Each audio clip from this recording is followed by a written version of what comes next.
Gambling can be fun. Here we go. Kind of like skydiving. The thrill, the excitement. But be careful, or gambling will start to feel like skydiving without a parachute. For tips that will help keep you out of harm's way, go to don'tregretthebet.org. A message from the Michigan Gaming Control Board.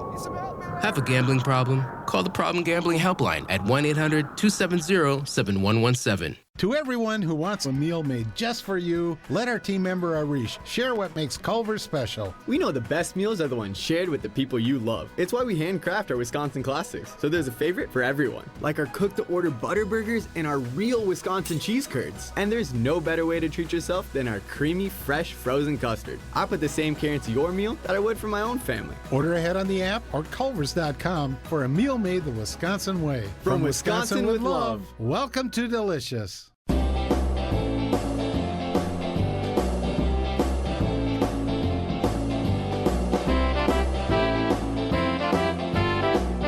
So these things aren't discriminating. You've got 10-year-olds, you've got 30-year-olds, Hawaii people, Hilton Head vacationers, and you know they're wealthy, so they don't care. Hawaii people. You've got Bahamians, Bahamites? Bahamans. Yep, you got it. Well, let me tell you, Sandals is an all-inclusive resort on the northern coast of Jamaica. So you're flipping the bird to all the southern residents. Oh, yeah, you're flipping the bird to everybody there. East. It's the most poor place in the world. So you're flipping the bird to poor people now. Yeah, it didn't sound right, did it? We need your best local legend conspiracies. The River Rat Man who terrorizes kids who skip stones. Wait. To recap, the River Rat Man. Yeah, like a river rat. But it's a man who terrorizes kids for skipping stones.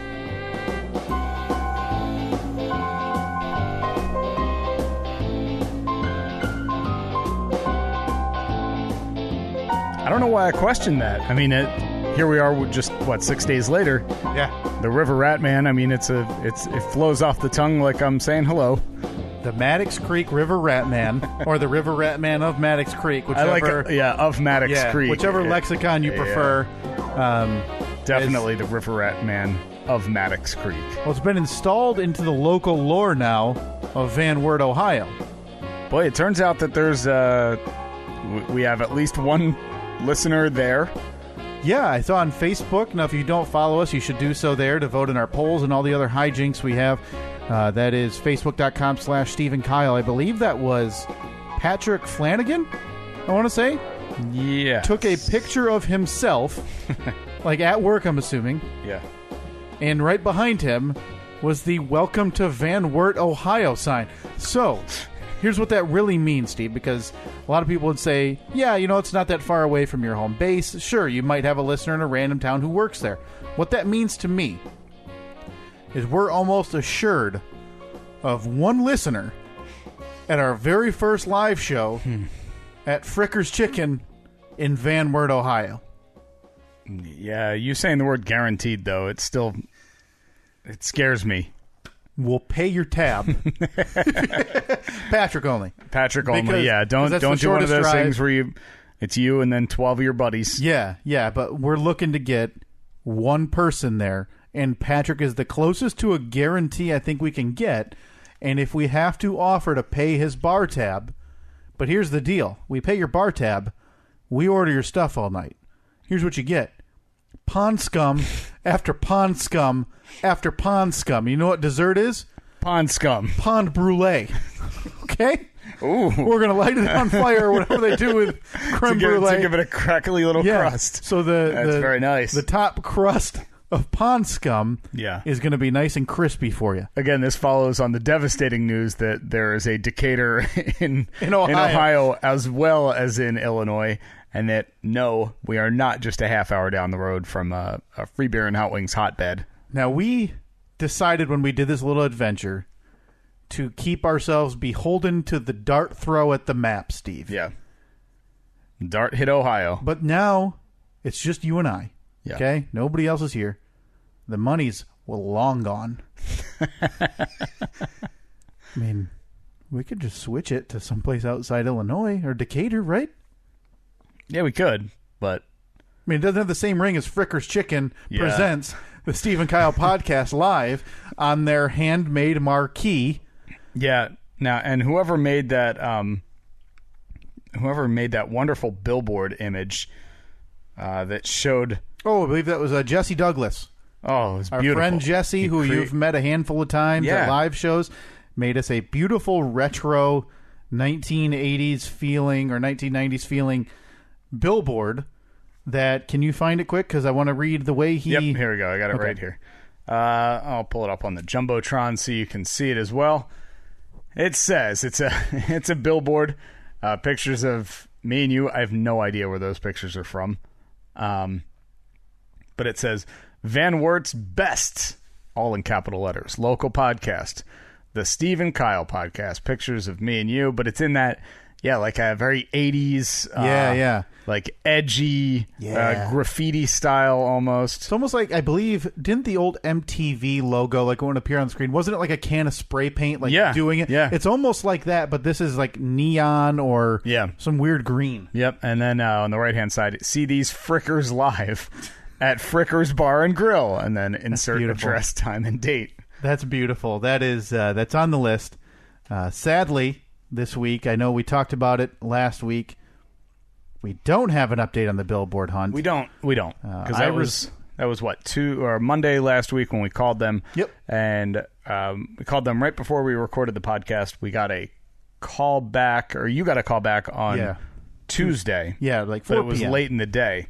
So there wouldn't have been enough time for you to get over here to do the recording. Right. Or to call them back so we could record it. That didn't stop me from telling him that I was going to do it, though.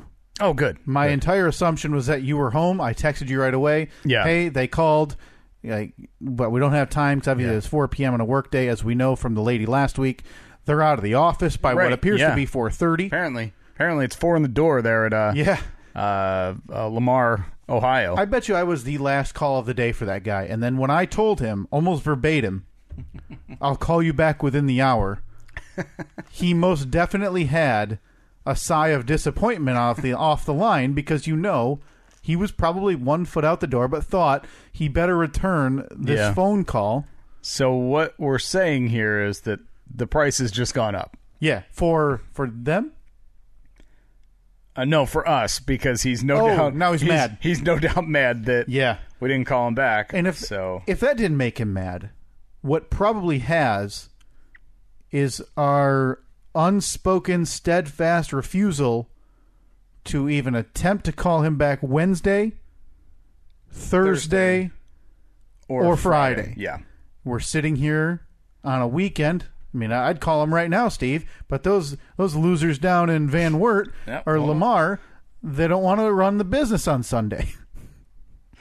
I don't know. I'm not sure if that's exactly it. Those idiots can't get out of bed. They deserve, I'm sure they're very hardworking. They deserve a day off just like anyone else. Well, Sue, or whatever her name was out the door by 3:30 that one day on Monday. Yeah, it was a little disappointing. So, excuse me if I don't have all of the empathy in the world for the billboard salesman. Well, these people are our friends right now, so we have to, until they completely let us down, we have to hope and pray that they get their S together, get into the office at a reasonable hour, and we give them a call. So what's the plan then? Tomorrow?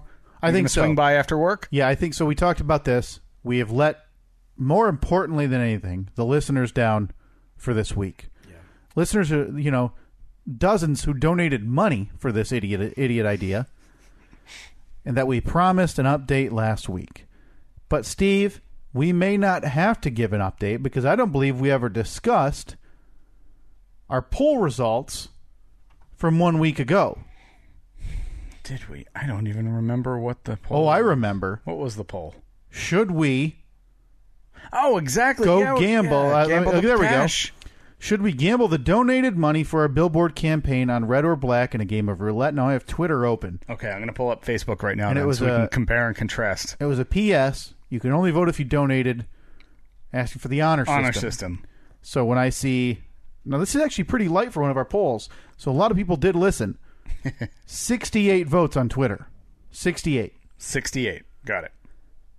Would the ratio 4-1 surprise you either way? No. 79% on Twitter, Steve, say yes, gamble it. So somewhere around 40-ish people on Twitter. All and right. I know you didn't donate. Maybe a couple of you. But like I said, our total donations were like 20-something. Yeah. So seeing 68 votes and 45 yes votes mean you garbage people want us to lose these donations. Now, you forgot to mention, because I'm looking at it right now on Facebook. Or on Facebook, we had the same exact wording of the poll. Yeah. But Facebook lets you put a little image next to your choices. So our choices were yes, gamble it, and then nope, pond scum. Which, so yes, gamble it had a beautiful roll of $100 bills as the image. Yeah. Nope, pond scum had a hand covered in pond scum. Yeah. Yeah, it was a literal handful of pond scum that this guy took a picture of and thankfully pulled up on Google Images. So maybe we had one of those social media switches. Facebook, a bit more of the old guard. Maybe they wouldn't be so okay with us two yahoos throwing down a roll of $500 on red or black. So you had 80-20 your way? 79-21. 70-30 on Facebook. The other way, right? No. Okay. We're going to the casino. You and I, all right, we got to cut this off. We'll report back in 2 hours when, and you'll be able to tell from the first words, like, welcome back. Hey, here we are. Boy, how about this podcast? And then we'll never reference the billboard again. Right. Like everybody, you'll send us messages, tweets, cease and desist letters, whatever it is, lawyer letterhead saying you need your money back. We will ignore it and we will feed it to the dog. Yeah. Sorry. If you don't like that, pond scum for you. By the way, it's the Steve and Kyle podcast. It is Sunday, July 29th, 2018, the year of our Lord. A very happy birthday goes out to my wife. Oh, it is indeed. Happy birthday, Annette. And that happy birthday to Annette brings the happy birthday total to one more than Kyle received on this very same podcast in the entire year 2018. When's your birthday? It was in March. March what? 5th. March 5th. Would it be too late to wish you a happy belated birthday now? Yes. March 5th. You know, it's a bummer for you because actually the cutoff No. I feel like okay? I feel like I wished you a happy birthday. Do we need show historian Nikki to go back and take a full listen? Yeah, we do. Okay. Thank you, Nikki. If you in advance, thank you very much. Nikki, timestamp, please. Yeah. That'll be just be great. So then I can throw that in your face when we record next week. I'll tell you what. If you find Steve wishing me a happy birthday on this podcast, I'll drink the tallest, the most frothiest, most warm temperature mug of pond scum. That's right. You've ever seen. All right. I look forward to that. Happy birthday, Annette. Now, is Annette at the age, I'm not going to ask the age because that's wildly inappropriate, Steve. You don't do that. Yeah. Is it one of those ages where she walks around and people wish her happy birthday and it's one of like, oh boy, I don't want to talk about it. I don't want to talk about it. I don't think so. No, I mean, it's not like a big, it's not a big milestone. Okay. Like she's not 70 today or anything. Right. But she's not to the point where it's like, I don't want people to know my age or know it's my birthday. I don't think so. Okay. No, she doesn't seem very sensitive about age at all. But conversely, she's also not somebody who the beginning in the month of July. It is not birthday month. It's not birthday month. No. I feel like given the opportunity, she may participate in birthday month. Really? But I don't think, because I've expressed many times my hatred for birthday month, so I feel like I may have knocked it out of her at a soul-crushing blow. So, one of your early dates, you guys are just chatting about life. She used to be this birthday vibrant young lady who would look forward to it year-round because people would pamper her. You're out there on your date. She's already felt obligated to go on it because you were on a game show and you forced her into it. Boy, that's not how it happened. Exactly. I was there. I remember it almost like exactly the way that happened. She was almost obligated to go on a date with you. So you're out on this date. No, still no. You guys get to chat and you're like, oh, when's your birthday? And she says, and and you say, God, you know, I don't hate anybody more than when they celebrate their birthday, the whole month or the whole week, whatever. Hell, I barely like celebrating it the day of. And then, no, but it would have gone like, I would have had to ask her when her birthday was, and she would have just said, July. Yeah, right. Then you would have known. Yeah. Yeah. And then, you know, so you very quickly beat it out of her. She knew if she wanted to ride the coattails of this podcast in years' time. This podcast. So 2 years before us recording a podcast, sure, she was already thinking that she had to ride the coattails of it. Obviously. I mean, you're always looking for avenues, you know? And it's, right. We all know the radio thing is, pew, nobody's listening to that nonsense anymore. Mm-mm. So she's thinking maybe this guy will kickstart a podcast and renovate a room in my house in a couple of years. So I wonder, because I don't think I know anybody like that. Now, granted, I think this is probably very misogynistic of me to say, but I feel like men do that much, much less than women. Yeah, me too. And again, sure that I'm probably oblivious to it. I bet boys do that. You know? Right, you're 8. Yeah. You're, you know, like a and 13-year-old boy. Yep. It's like, hey, August is my birthday month. We celebrate my birthday all month. Birthday month. I pick where we go out to dinner once a week or whatever. Mm-hmm. So I feel like maybe Annette has been a fan of, you know, like birthday week or birthday month all throughout her, you know, when she was a young girl and in her teen years, then turns 21. So she's used to go get bombed every weekend, say it's my birthday month. Throw on a sash that says birthday girl or bachelorette or whatever's on sale at the party store. Birthday queen, birthday princess. And Steve, yet one more item you've beaten out of your dear wife. No, I'm sorry. I'm going to rephrase that. Steve, one more item you've had to change about your dear wife. I don't want to appreciate that. Use the word that you've beaten anything out of her. Yeah. No, she's not a birthday month person. Good. I mean, just send her a text. Just send a text like, have you ever been birthday month / birthday week? She's like 20 feet away. You want to go up there and yell at her? Or go yell at her? Again, bad phrasing. Go, but why does everything have to be like violent or Steve's yelling? Beating her and she's yelling at her. And no, but I mean, like, just go. Call her down here. I don't want to call her down here. Why? Listen, I already get in enough trouble with her with things I say on this podcast. I included the violin in the Idiot Machine group once as a joke. And now she thinks I can't play Malt Shot Bop on the piano. Well, it's a whole nother story. Because you can't. By the way, thank you to Phil Apart on Twitter. Yes. Another incredible image where he turned us into Peanuts characters. So you're sitting on the floor playing a piano. Yes. I am dancing. The piano has a little sign across it that says "Idiot Machine." Yeah. Now, fantastic. You are if you listen to this podcast and or listen to Steve's side gig, you are doing yourself a massive disservice if you don't follow Phil Apart. Now that's at PHILAPART. Now this is his total free time. I don't know what Philip does for work. Yeah. Or what he does, but he is an amazing artist who has decided to undertake the mantle of being your side gigs kind of show artist. Yeah, and like in real-time artist. He's like our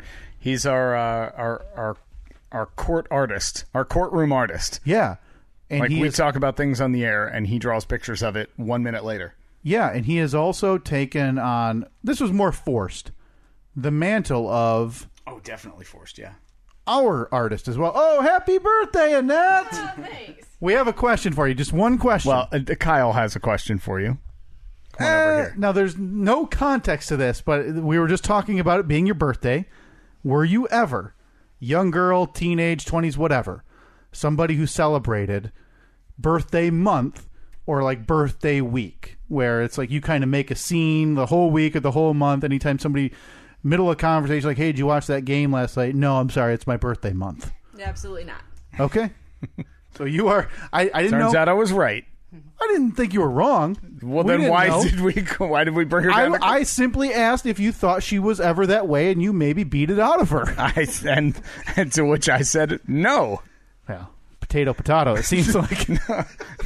Wait, do you want to... Thank you, Annette. Happy birthday. Talk to Kyle at all about his attempts to play the piano? No, it hasn't happened yet. I am not going to give up on this.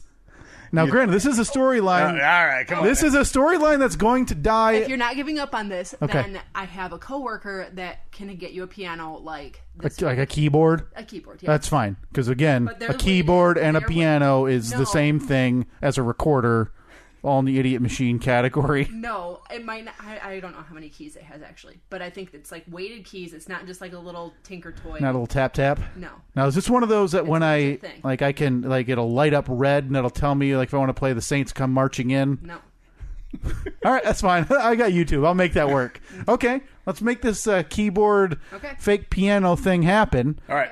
And So- then I'm going to, from now on, probably starting next week, I'm going to open the show live with the keyboard this piano. is something that I can't wait for.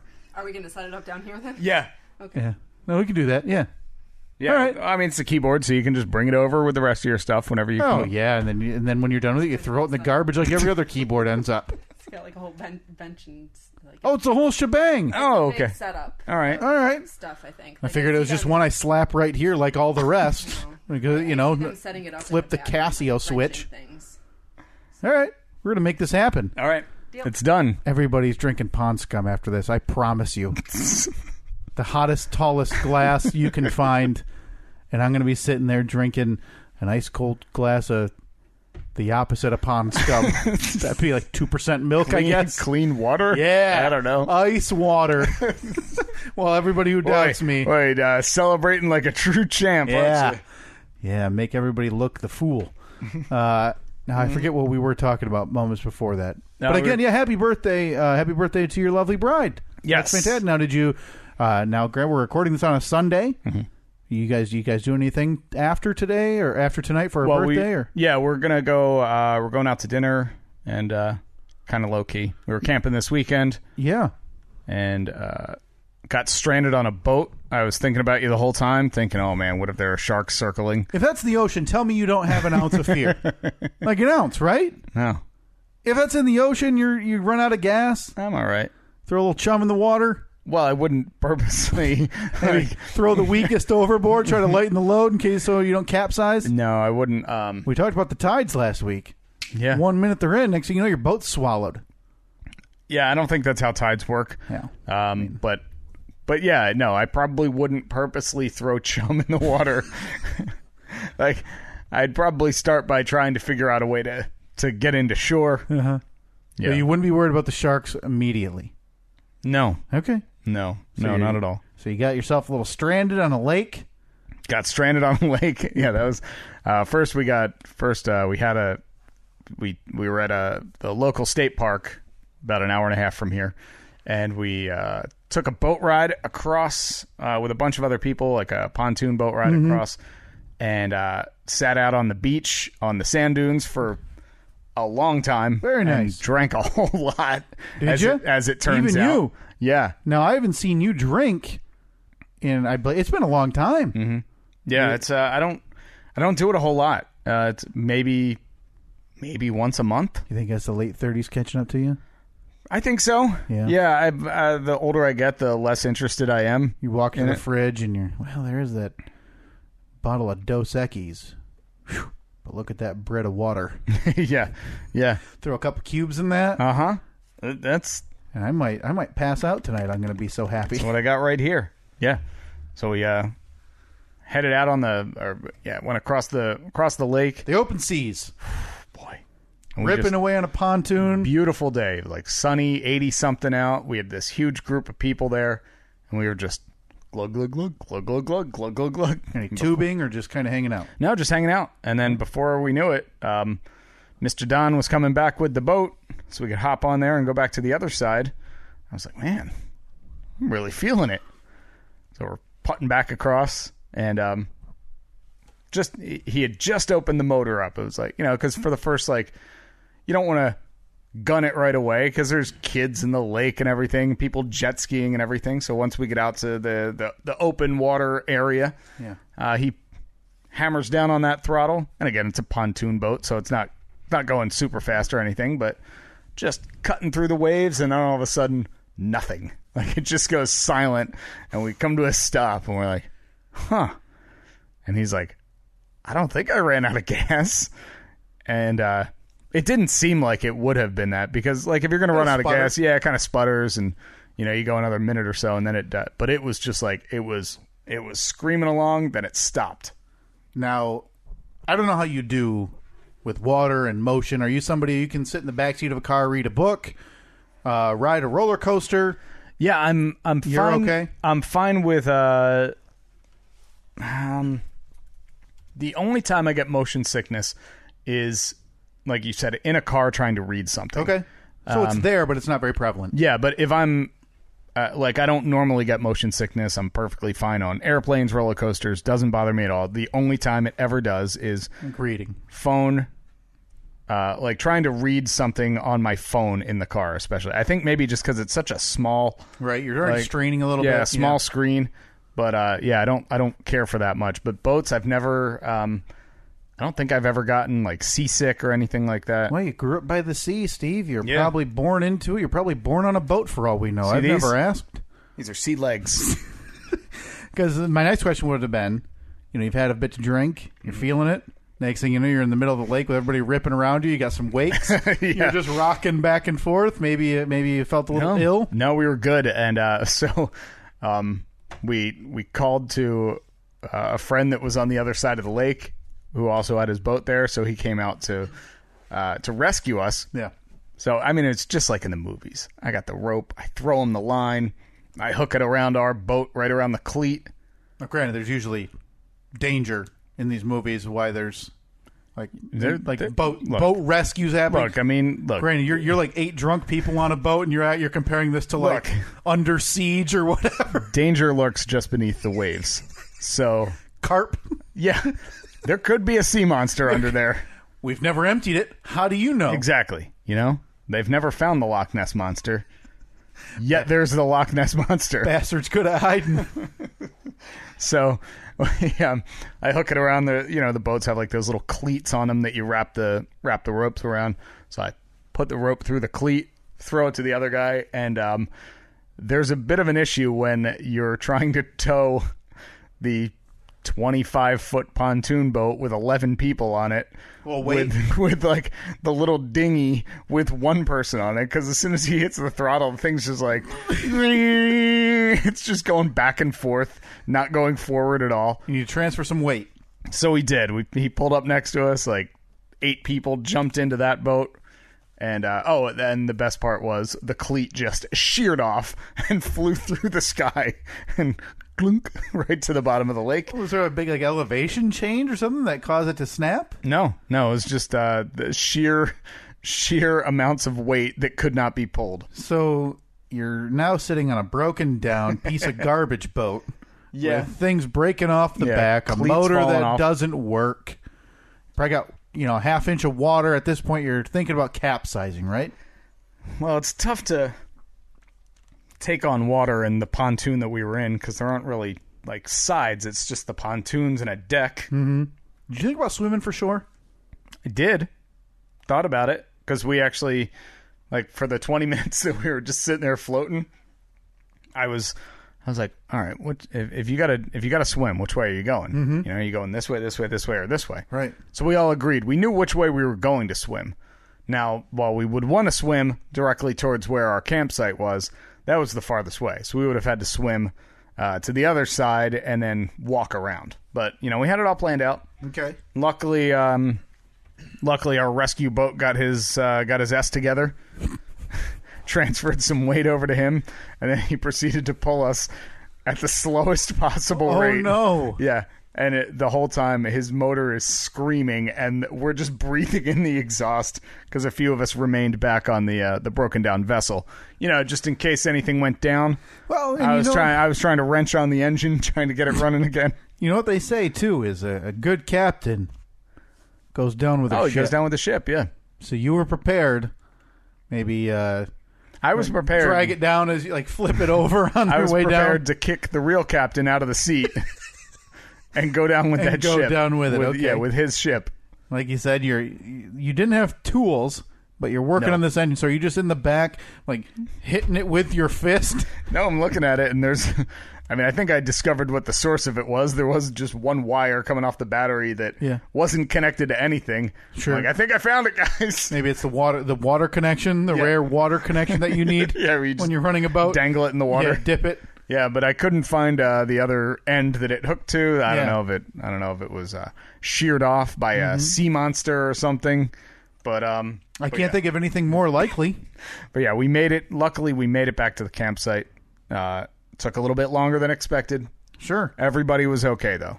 So your wife's birthday was spent on a crawl across a lake. Yeah, like kind of like a barge almost. Coming down from a buzz. Yeah, oh no, we were still peak intoxication at this point. That was the tip top of the day then. Yeah. Yep. But so today, well, that was the day before her birthday. So sorry, it wasn't her birthday. Yeah, exactly. Today is going to be much better. I'm going to go out to dinner and do lots of fun stuff. Yeah, now your tastes have gotten fancier. I mean, your Thanksgiving had some portion of a lamb. Yeah, which is pretty rare. So I'm assuming I don't know if my tastes have gotten fancier. I'm assuming you guys are going to the local. Kind of makes me sound like a gourmet, like a hoity-toity douchebag. Well, I'm just saying.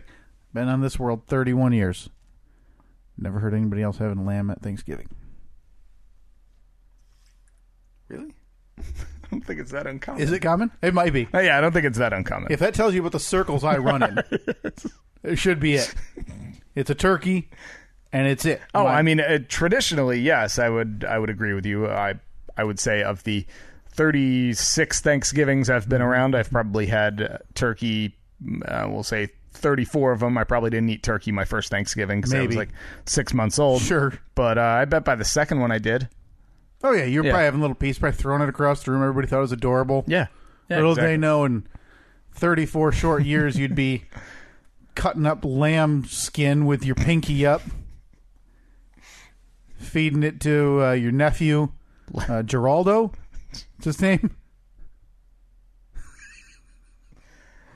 No. That would be Felipe. Felipe, I'm sorry. Yeah, I'm sorry. I was not, quote, cutting up lamb skin with my pinky in the air and feeding it to Geraldo. No, I think we just ate it. Like, well, listen, I wasn't invited, so how am I supposed to know? You were invited. You told us you were going to bring 9 kinds of corn, I think. No, it was like 3 large baked potatoes. That's right. That was my contribution, nothing more. And you showed up with nothing. Yeah, not even myself, because I didn't go. Right, yeah. What was the story there? Was Katie away or something? Katie worked, so you instead did nothing and sat at home by yourself? It's a good question. I don't remember what I did.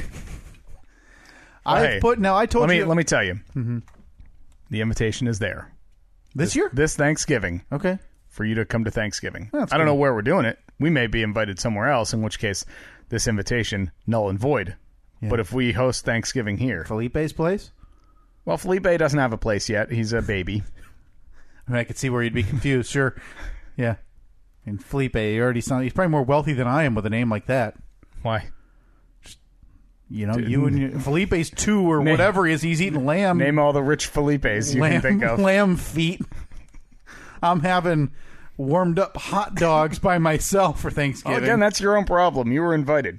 You were invited, and you did not show up. You know what? I will take that invite this year under consideration, although things are shaping up to be a tad different this Thanksgiving. Yeah. So, again, into consideration. Thank you. Okay. Good. I appreciate that. I think I'm thinking about Easter. I think you invited me to Easter and you had lamb. It was Easter. It was not Thanksgiving. No, not Thanksgiving at all.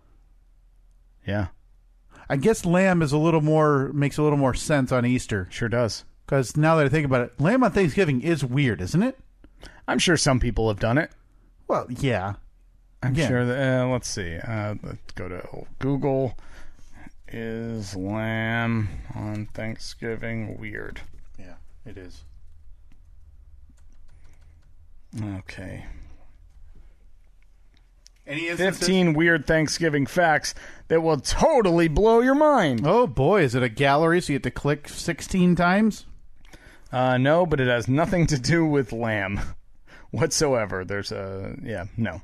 So, all right. I guess the jury remains out. No. No, the jury has decidedly sided with me in saying that it's weird. Why? Did you give any instances where it's like normal? Did you give any where it's weird? Well, let's see. I have one article. I typed in lamb for Thanksgiving, slate.com. Leg of lamb instead of turkey for Thanksgiving. One family's tragic story.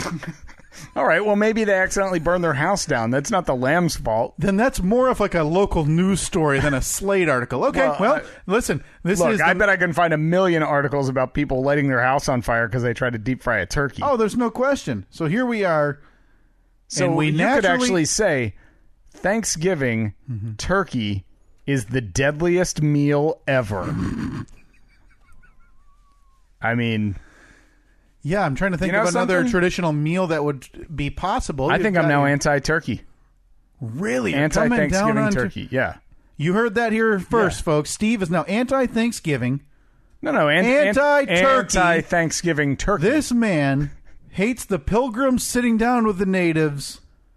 Yeah, I think that story may have been fluffed up a bit over the years. Hates the pilgrims forcing the natives into a meal. Something tells me they didn't have a good old-fashioned family Thanksgiving.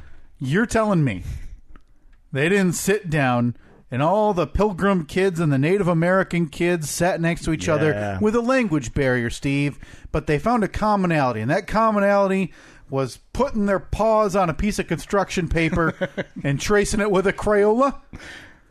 I feel like that probably didn't happen. Huh. Well, then I've just been like I'm fairly confident that if we were to take a time machine back in time, we wouldn't see the happy and lovely Thanksgiving that we learned about when we learned how to make those turkey construction paper things. Now, I have seen a lot of picture books in my day, Steve. Now, granted, one not one in many years. All indications say you're wrong here. And that those two got along great. They see pictures from the first Thanksgiving. They sent out nice invites, stamped in some of that red, not ink. Why am I baffled? Blood? Maybe they used their own blood, Steve, but as a sign of friendship and camaraderie. Oh, look at this. They even had a dog there. I'm pretty sure dogs... come on. We all know dogs weren't around then. They were not invented yet. Look, come on.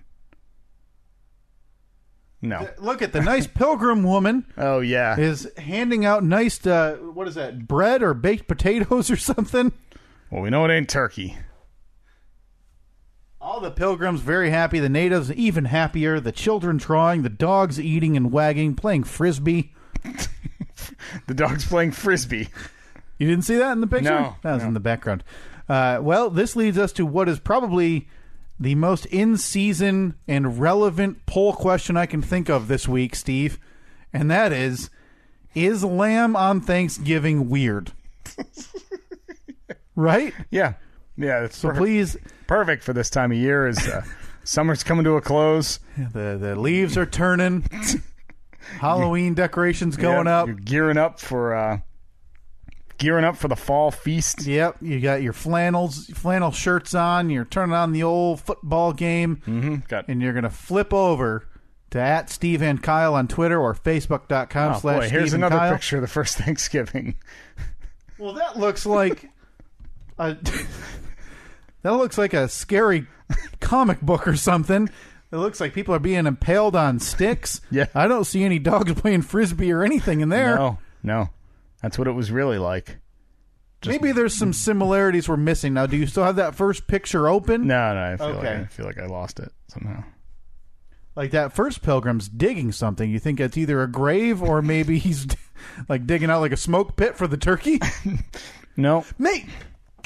That's what happened. Grease fire. And they're all trying to run around. I see that guy's holding a bucket to dump out the fire. I don't think that's a bucket. That's a bucket. It's a 5-gallon bucket. He got it at Menards. So at the first Thanksgiving, they had Homer buckets and grease fires. Yeah, so that's exactly what happened. There's a grease fire. This guy's trying to dig out the pit to put the fire. On the left, that lady's trying to stop the fire, but the pilgrim's trying to tell her, no, stop, we're worried about it. And then this native has a bucket from Menards, and he's throwing water on the fire. He doesn't realize it's a grease fire. You can't put water on it, so it's going to get worse. What about this guy here, who's obviously about to hit that Indian with a stick? He's trying to beat the fire down. You can't even see the back of that. That's like one of those big branches with leaves on it. He's trying to of course, knock the fire down. And this one here again was what? The man who's about to impale the guy on the ground? I don't see a guy on the ground. Well, what is he holding there? He's holding his hand. Oh, he's helping him up. It's attached to an arm. He's helping him up. Helping him up. Oh, so he's putting his sword back in the sheath. He fell down on his way running away from the grease fire. Right. And this pilgrim's helping him up. Mm-hmm. That's an inaccurate representation, and I will refuse to allow it to stand. And that is the Steve and Kyle history of the first Thanksgiving. Oh, man, we kind of gave away the history of the mystery there, didn't we? Yeah, I guess so. But hey, not everything's a mystery. That's a good point. It's a very good point. So, yeah, at Steve and Kyle, Facebook.com/Steve and Kyle. Vote this week. So what was that poll? What was that going to be? Is lamb on Thanksgiving weird? Okay. Oh, baby. This is it. You think this is it? Your ship has finally come in? I'll say this. If this one doesn't go my way, episode 106 is the last episode of this podcast. Because if I know... this is... Yep. Okay, so you're not even going to come back I for a farewell episode. Nope. Because if the majority of listeners think having lamb on Thanksgiving is okay, I don't even know who I'm talking to anymore. Okay. All right. Well, I guess we're going to have to find out. I look forward to that poll going up and seeing the votes come pouring in for all the pro-lammers, anti-turkeyers, which I consider myself the founding father of. Again, this podcast is now dividing its listeners into pro-lamb or pro-turkey. Yeah. We asked people to donate for a billboard. Mm-hmm. We're dividing you among which food you like to eat once a year. Yep. Welcome in. Boy, this better not be a make the right choice, folks. Make the right choice. Vote early, vote often. This can't be the first episode for anybody. We just spent 20 minutes debating Thanksgiving meat. I know. When we couldn't be further away from Thanksgiving. We're basically half of the year away. Yeah, we would have been closer had we discussed this the week after Thanksgiving. It would have felt more timed correctly than what we're doing right now. That's all right, though. But hey, that just goes to show we plan literally nothing here. Now, you mentioned you were stranded on a lake. Now, this is going to be brief, and I know I say that a lot, and then it ends up becoming long-winded. Sure. I sent you a link, Steve. Yeah. Ties in nicely to what I've expressed concern about a couple of times in the last 8 months to you about. Oh, boy. Yeah. One was you went to, I forget where, somewhere for your honeymoon. Oh, well, let me tell you about that. That was Sandals, Jamaica. It's an all-inclusive resort on the northern coast of Jamaica. Oh, and as you heard during the intro, while Steve was there, he was flipping all of the poor people the bird. It didn't come out right. Didn't come out right. No. So, in a total twist of fate, we updated the shark attack sightings. I believe Nikki posted a plot point. Nikki nailed it with the plot points. We now know all the areas to avoid. Yeah, and I'll tell you what, you're running out of ocean room if you want to go swimming. Well, I mean, this earth is 2/3 water. Yeah. I think we'll be all right. Stay inland lake. That's what I'm saying. Until they start to migrate. Not river. Listen, these animals have been around thousands of years. At some point, millions of years, they're going to adapt. They're going to become fresh water. Mm-hmm. You're going to be going down, the Mississippi River on a boat tour or whatever, and a big white's going to sneak up next to you and bump you, and next thing you know, you're all chum. So let me ask you, is a big white the slightly smaller great white? No, like a big white shark, because it's normally like a white, they call them a white shark, Steve, in the shark circles I run in. And if you, I apologize. Yeah, if you really want to get technical, I believe it's the oceanic white tip. All right, there's a good chance that's actually a totally different shark. Looks like it is. The great white. See, it's called the great white. It's not just a white shark. Well, listen, I've watched a lot of Shark Week specials, so kind of an expert. I mean, the people on there wouldn't lie to me. You know? Yeah, that's true. They did have Guy Fieri feeding hamburgers, making his favorite shark nuggets or whatever. So that's really that's a legit source of info right there. Yeah, it's right on their Wikipedia. The great white shark, also known as the great white, the white shark, or the white pointer. The white pointer. Now that's the Carcharodon carcharis. Yeah, the believe a descendant of the megalodon, Steve. Oh yeah, that's my favorite. Obviously extinct, because then I wouldn't even touch water if the megalodon was still around. But I sent this link this week, because after I read it while creating my Fast Five for the week. Your what? The Terrible 2? Yeah. The Thrifty 3? Yeah. Fatal 4? Nope, it's Terrible 2. Still the Terrible 2, okay. Yeah, I'm searching. So what you're telling me is I'll need to carry the next 30 minutes? Let me tell you, though, the two that I have are so in your wheelhouse that I don't think I need... You know, sometimes I feel as though it's almost your fault that I only have two. Okay. I'm anxious to hear this out. Hit me. Because I know that the two that I have for you, you're just going to want to talk and talk and talk. I mean, you know me. When you get in my wheelhouse, I like to monologue. I like to get going. I get myself ramped up, worked up. It's not intentional, but if it's something I'm passionate about, Steve, that happens. So the headline on this article I sent you this week: sharks are creeping into the Northeast because of climate change, but that's a lesson. Who cares? The most important wait a minute. That's part, pretty important, because there are many that do not believe that climate change is something that exists. Right, but we're not going to argue that right now. I mean, for every 99 scientists you can find that tell me climate change is real, I'll find one who says you're a crock. And one president that says the same thing. For every 44 presidents who would hypothetically tell you this is real, find you one that says it's not. That's shocking that there are still people that... It's funny. Think that way. Oh, no, it's not funny. No. It's terrifying. Very sad. Residents of northeastern states like New York long considered a relatively shark-free zone. Quote, there's an astounding mass migration of animal life towards the poles. That's Malin Pinsky, an associate professor at Rutgers, so you might as well just throw that in the garbage with a Rutgers degree. Pinsky is... What's wrong with a Rutgers degree? I mean, just give your community college stamp and move on. All right. Do you even get a diploma for one of those? Diploma? Many friends that went to Rutgers. Oh, God. All in very successful careers. Yeah, pray for them. Go Scarlet Knights. In April, researchers in North Carolina published a paper that documented the northern migration of bull shark nurseries. Now, if you're a shark aficionado, Steve, which I know you are, but for everybody listening, I'll reiterate, bull sharks are in the top 5 of the most aggressive sharks in the world. Of course. Right behind your makos, your tigers, your sands. The bull shark's up there. Let's see. From 2003 and 2011, water temperatures were hovering close to 22 degrees Celsius. 6 juvenile sharks were caught in the area. As temperatures began to rise, bull sharks migrated, established a nursery. Between 2011 and 2016, they found 53. From 6 in 8 years to 53 in 5 years, Steve. Boy, that's quite a jump. So tell me you want to keep going home, jumping willy-nilly into the water after you and your wife put the top up on your sports car you've rented. Yeah, boy, now that I think about it, lamb for Easter, sports rental cars. Lamb for Thanksgiving. Sorry, it was lamb for Thanksgiving. Sports car rentals when you're out on the road.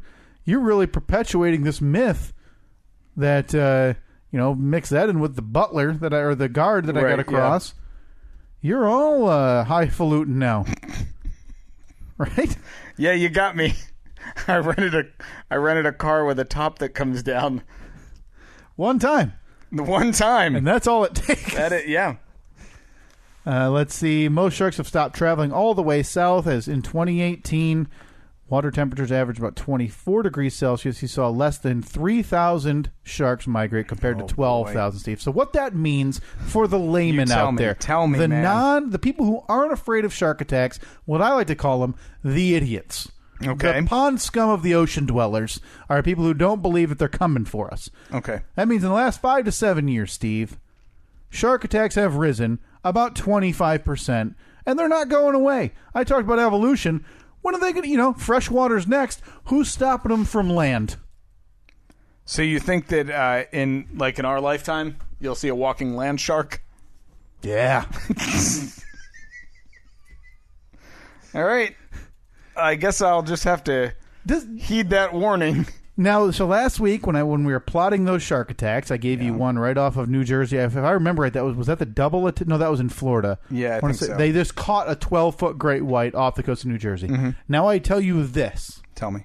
Preach, brother. That Preach to me about the ways of the shark. The sharks are entering the Northeast. They're not leaving, and they're having their spawn there. Okay. Does that give you any pause going home? You head down to Oceanside. You're blasting some Springsteen in your drop top. You got it. Wait, Ocean City. Ocean City? So wrong. Let me start that over. You're heading down to Ocean City. You're blasting some Boss from your drop top. Everybody's waving as you drive by your local legend, Steve. Yeah. Hey. You going in the water. Do I stop by at Monmouth again to Oh, yeah. give a speech? Impromptu, of course, but I mean, I'll just happen to pull the index cards out of my inner suit coat pocket. Honored alumnus Steve giving an impromptu speech because apparently every university ever has this, the Quad. Oh, yeah, we had a quad. Did you really? Yeah, we had a quad. I thought for sure they just used that in movies. No, we had as Quad a generic. Fest. Oh, my. Well, you sure that wasn't like a New Jersey thing where you guys all, like in the movie Creed, you all ripped down the road in your quads doing wheelies? No. We had Quad Fest where it was like bands and, of course, garbage bands. Oh, well, they're college bands. Yeah, they're horrendous. Garbage college bands and then like carnival games. Yeah, it was great. I loved Quad Fest. Does this news I've given you over the course, a couple weeks now, give you any pause when you're heading down to the ocean? You and Annette are visiting your family. Okay. Do you still go in the water? Not only do I go in the water. Oh, my God. I have a scuba suit made of chum. It's been a pleasure knowing you. And I flap around in that water like it's my favorite thing in the world. Now, you're in your mid-30s. Some would say your late 30s. Some would say that. You updated your will recently. Do you have a will? No, but I've actually been thinking about it. Now, there's a lot, like heart issues run in my family. All right. So you're probably going to die any minute. Yeah, listen, this is no joke. I think the first date of my now wife, I told her, I'm shooting for 40. The rest is bonus baseball. Hold on. You make fun of me for being super romantic on my honeymoon. Yeah. Ordering nose hair trimmers and garage door openers. Yet on your first date, you might as well have been clipping your toenails while she's like taking a shower or something like that. You're just like, on your first date, you told your wife that you were pretty convinced you're almost dead. Yeah. You just, I wanted her to know what she's getting into. Okay. And I don't know at that point if she thought maybe there's some money hidden. There's not. She stuck it out and she's still with me today. And I assure you, there's no money. In anything. So it's something I think about probably more than a normal 31-year-old does. I have thought about that, but I don't know. I feel like to make a will, I have to have something. Well, yeah. What would you do? Because I'm assuming you and Annette are, both signed somewhere for something along the lines of this house. You have a car, but yeah. You're not going to have the same car, presumably, when you die. Yeah. So what do you put in there? Do you just put, collections you have and your personal... I think you would just put, like, percentages of your personal estate type of thing. Yeah, like all my worldly possessions, all my worldly garbage. Yeah. all of the Jeep's parts that are in the attic in the garage. And strewn about your lawn. Go to my wife. Oh, she'll be thrilled with that. Yeah. Oh, Boy. She's going to storm out of that lawyer's office with her new boyfriend. Because she'll already be dating somebody. Yeah, she's bringing him to your funeral. Oh, okay. Yeah. I'm assuming it's a guy she'll have had on the back burner, like, yeah, he's really been struggling the last year. I think he's looking pretty bad these days. He had way too many cannolis. It's early days. On the downswing. Plus, did I tell you when he was like 34, he almost died and had to go to the hospital. Because he had to fart real bad and it wouldn't come out. The fact that he hung on till 50 is an accomplishment. Oh, man. That's sad, so, right? It's funny, talking health-wise, I brought up to Annette the other day that I think, and we've talked about it on this podcast before, but not in a while, I think I want to do a 7-day cleanse. We talked about doing it as a show. Are you still in? I'd do it. Yeah. I said I don't want a 10. I want a 7. 7, yeah. 7-day cleanse. I don't know why that's I mean, it's 30%, so it is a big difference. Because I did the whole 30, which we talked about, and I hated life. Mm-hmm. So I figure a 7. How much weight did you lose? You know, I want to say it's like 10, 15 pounds. Okay. Also lost a lot more money because it's nearly impossible to eat that way. Not cheap to eat that way. But yeah, I'd love to do a 7-day cleanse. I think last time we talked about it, we put the call out, but now I think the people who listen to this podcast are changed and probably a few more. So if anybody has a good 7-day cleanse or less, if there's one that you've used before and it's a 5-day, now don't send us one where we're essentially drinking like coal. That'll clean you right out. Well, Annette, because I said to her, I was like, yeah, I think I want to do that. And she's like, why? I'm like, I don't know. I just feel like I've been eating like crap lately. Mm-hmm. I need to flush out. Yeah. And then after that, start with a sensible, healthy diet. Let's start anew. Exactly. But I want to have a good baseline. I want to, like I said, clean myself out. Yeah. So she said, well, what do you think about starting with like just doing a 24-hour cleanse at first? Okay. And then if that goes well, do the 7-day. And I said, absolutely not, because there's no chance that I'm going to like this at all. Right, It's not like I'm going to finish a 1-day cleanse and be like, oh man, refreshed. That was awesome. Yeah. Didn't need a thing. You're still going to be very hungry. Probably going to have some stomach pains. Yep. You're not going to feel any better right then after 24 hours. Boy, my mic's about to fall again. Oh my God. At that point, a 24-hour cleanse is essentially giving yourself an enema.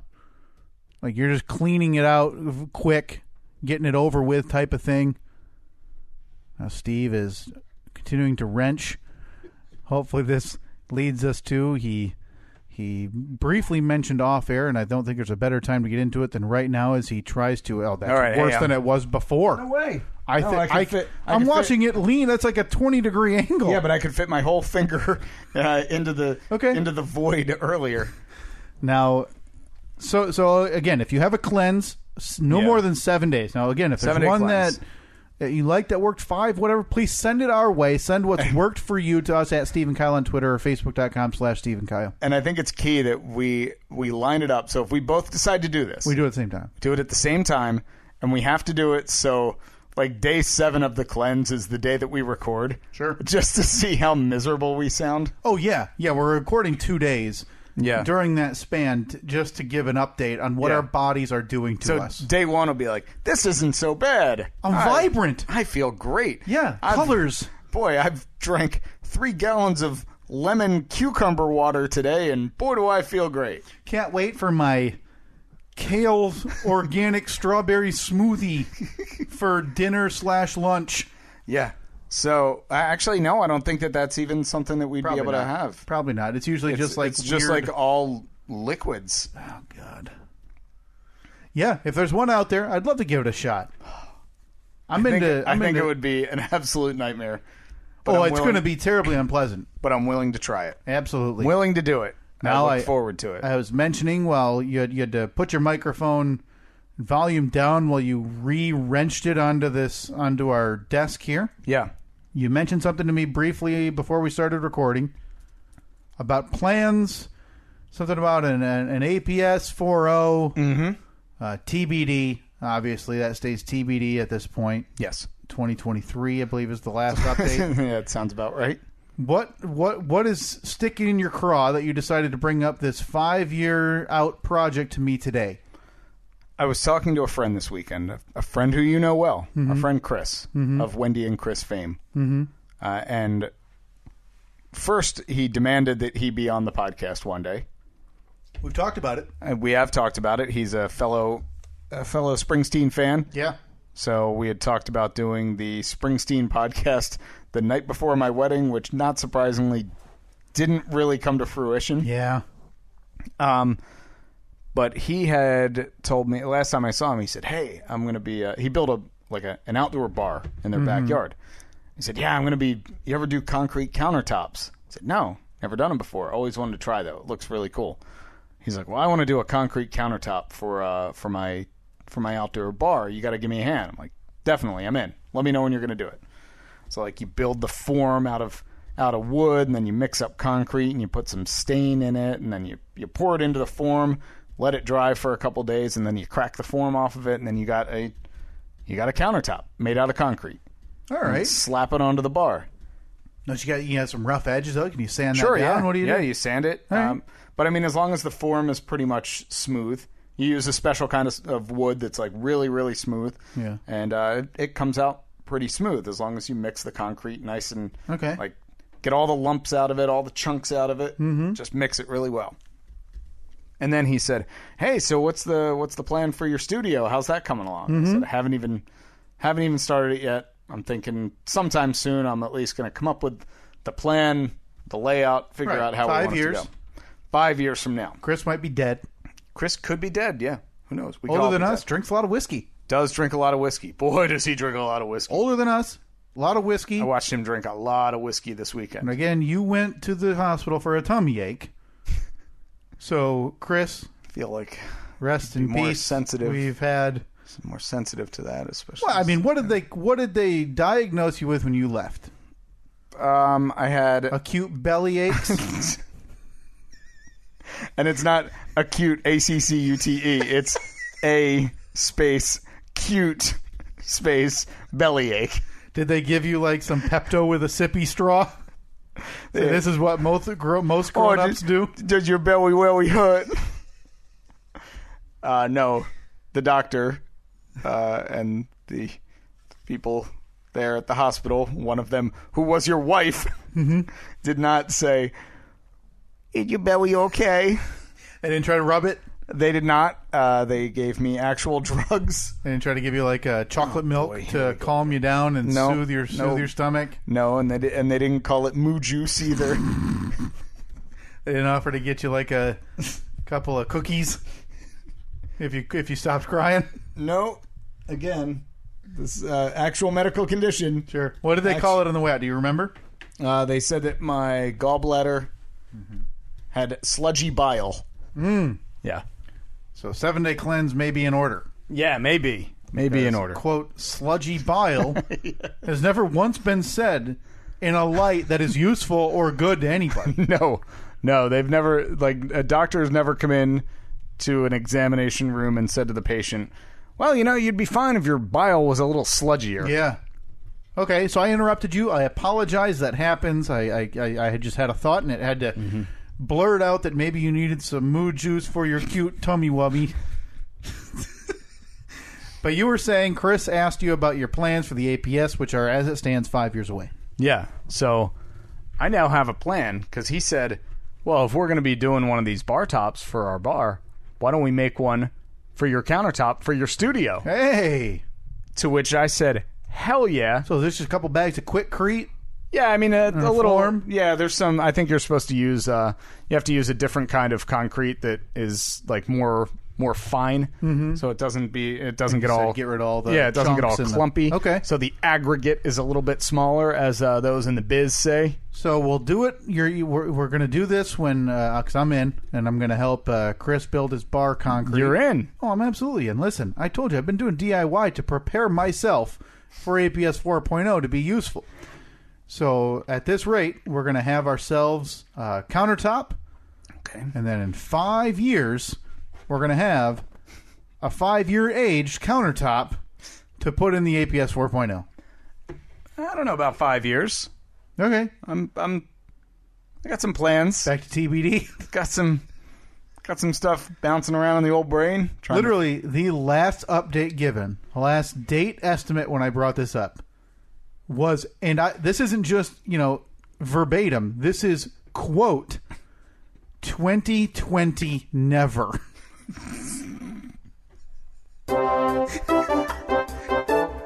Yeah. Breaking. Live from the Steve and Kyle podcast studio, Steve with the breaking news update. APS 4.0 coming. I feel like I burned too much time. Maybe I need to talk before it gives. It doesn't help that I literally don't know the time between those two, so Neither it's do all I. a guess. Yeah, neither do I. Okay, let's try it again. Live from the Steve and Kyle Podcast Studios, Steve with the studio update. You know, I think it needs to be the Steve and Kyle Podcast News Information Center. Oh, is there Like, a nice 'cause- acronym for that? The Nick. The Steve and Kyle Podcast Nick. But that's what we call it off the Yeah, air. yeah, not on air because Yeah. we're professionals. Right, yeah, okay. Okay. Live from the Steve and Kyle Podcast News Information Center, You know, Steve maybe with an update. world Okay. world news. World News, Yeah. so W Nick. Oh, no. No, my microphone's having Steve-itis. Well, mine's doing just fine over here. Sure, you've had to move it 2 times today. Mm-hmm. Okay. Live from the Steve and Kyle Podcast World News Information Center, Steve with a studio update. You drew out world a little too. World too much? You want me Yeah, to you tighten said it up? world news. So it's the world. Well, because, a part of it is you want to put some emphasis to let everybody know we're not some chintzy operation, right? That's a good point. But I can tighten it up because I know we are tight on time in terms of this recording. Yeah, that's true. World News Information Center. Okay. Live from the Steve and Kyle Podcast Studios World News Information Center, Steve with a studio update. Kyle, APS 4.0 coming. Winter. Boy, I dragged out the word world. You might as well have put a 3-second silence in between each of your words. Well, Yeah, have but- you seen that? Does it have a time bar for you? No, it shows here. Like it shows. Watch. See how it's turning blue? Okay. Yeah. All So right. let's see where it. Yeah, where so it you comes can in have an again. estimate. Now, I've nailed it. Because that's called News Sting. So right around the N. Okay, that's what you need to hit. Now, this is much harder for you than me. Got this. So we're looking. This is, again, all done for an announcement on an update for APS 4.0. Okay. Ready? Yeah. Live from the Steve and Kyle Podcast Studios World News Information Center, Steve with a studio update. APS 4.0 coming. Winter 2018. Oh! Big news today. /19. Well, yeah, obviously it's a longer process. Oh, man, well, that's exciting. Yeah, I think plans are underway. It's going to be started sometime in the fall. Okay. Hopefully completed sometime in the fall. Well, Possibly winter. yeah, at that point, there's no rush, That's right? why I said /19. Yeah, you never know. Winter technically goes into like April. Now, we've talked about this in terms of what was done at the last house. Mm-hmm. Involvement-wise, scope-wise, how does it compare? About the same. About the same. Yeah, I mean square footage is a bit bigger, but I think that the amount of work will be roughly the same. Now, we've talked off-air a lot about some minute changes we'd make if we had the opportunity again, and in this perfect world, we do have the opportunity again. And now, in your mind, one of these things is possibly a concrete tabletop for us. Yeah, how cool would that be? That'd be very nice. You said you mix a little stain in that? Yeah, they get like this. I think it's like a powdered stain that you put in there, and then but you don't mix it in completely, so Sure. that way when it pours out, you kind of get like these like trippy waves. designs through Okay. it. Yeah, Yeah, I'm definitely. That sounds great. sounds real nice. Whew. As soon as we get the merch store, the money's going to start flooding in. Yeah, Project that's will be right. paid we for are gonna itself. Rip people off for T-shirts. $30 a tee. It's probably not going to be much 20. less. I think it will be, wouldn't it? I think don't even that- want to hypothesize, but I'm thinking based on shirt prices I've seen on those sites, it's They're closer usually- to 20. Yeah, they're usually a little bit more. Well, they include the shipping. I ordered my Kick the Ballistics T-shirt that Philip designed. I think was like 27 or 28 After bucks. shipping. Delivered. Yeah, Okay. which wasn't bad. Yeah, we'll see. Yeah, and again, I think that's something we can determine too, and when we can figure out. Yeah, how much. but we have to jack the profit margins way up. Well, because the studio does not pay for itself. Exactly. Now, granted, you were able to use that, and it's the only reason your last house sold. I believe that's what has been written and reported after the fact was, hey, we didn't want to pay for this sewer hookup, but how do you turn down a pre-designed podcast studio? Yeah, You don't. The new owners, they've thanked us. They've sent us letters, numerous letters. They've sent us recorded letters from the podcast studio saying how much they love it there. It's beautiful. Beautiful. Yeah. Okay, well, that's exciting. So maybe this fall, winter, start getting updates on that. Like last time, try to do a somewhat regular video series posted on our YouTube channel, which I know you tweeted about this past week. Follow us along there as APS 4.0. Yeah, I think that took us from 44 to 48 subscribers. Yeah, it did. Crushed it. Crushed it. The YouTube channel's taken off. Yeah, I just like, because we never talk about it. And it's just there. And it just nice automatically gets uploaded to YouTube each week. So every couple weeks, I'll log into it just to make sure that the most recent episodes have all uploaded right. And I'll see 1 view, 2 views. It's very, and I get it, because for most people, they, especially at this point, if 105 episodes in, if you're not subscribed and it's automatically downloading for you somewhere, you're doing it wrong. Make your life a little easier. But go to YouTube. That's the only place that you can see when we did our ice cream taste test. Yes, the ice cream taste test. All of the throat noises from last year, which highly coincidentally, that brings me to the next point that we need to get to, because holy cow, I didn't realize we were at almost 70 minutes already. Oh, yes. This is almost like a look-back episode. We've now talked about your Easter/Thanksgiving lamb, shark attacks from your honeymoon era. We talked about APS 3.0 and now 4.0 coming in the next year. Boy, it's going to be so. Nice. By the way, after this, we have to have a brief planning session. Oh, take a look? Yeah.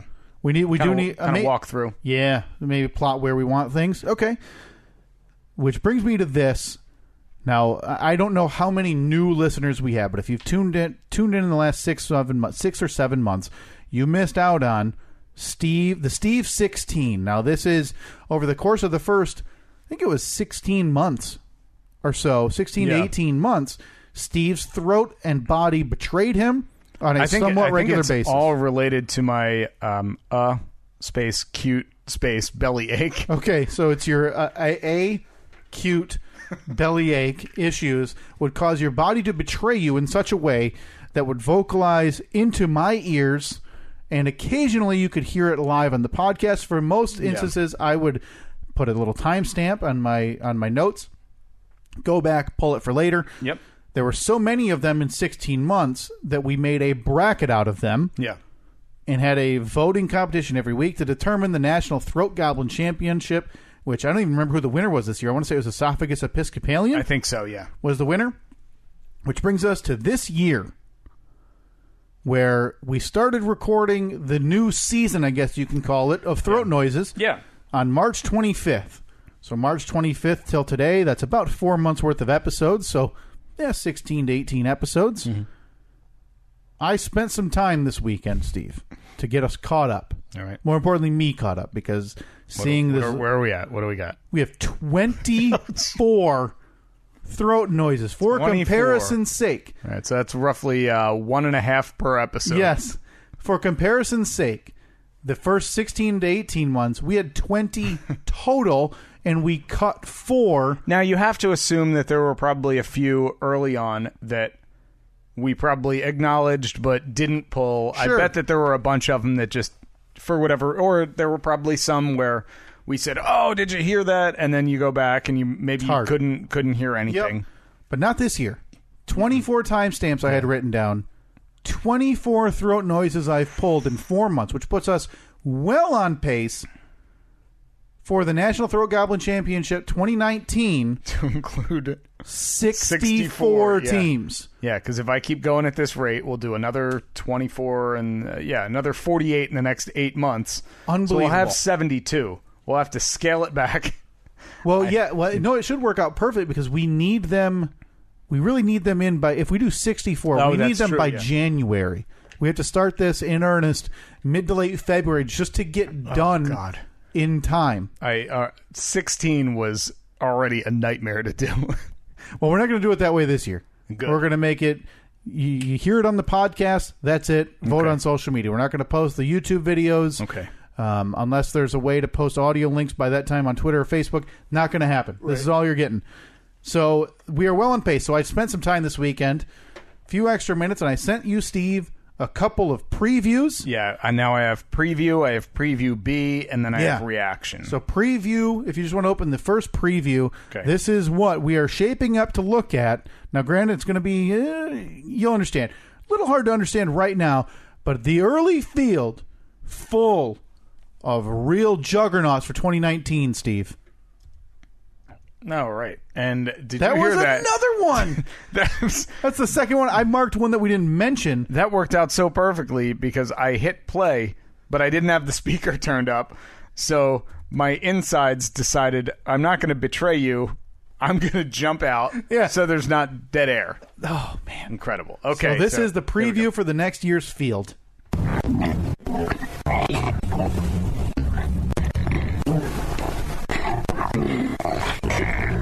Whoa!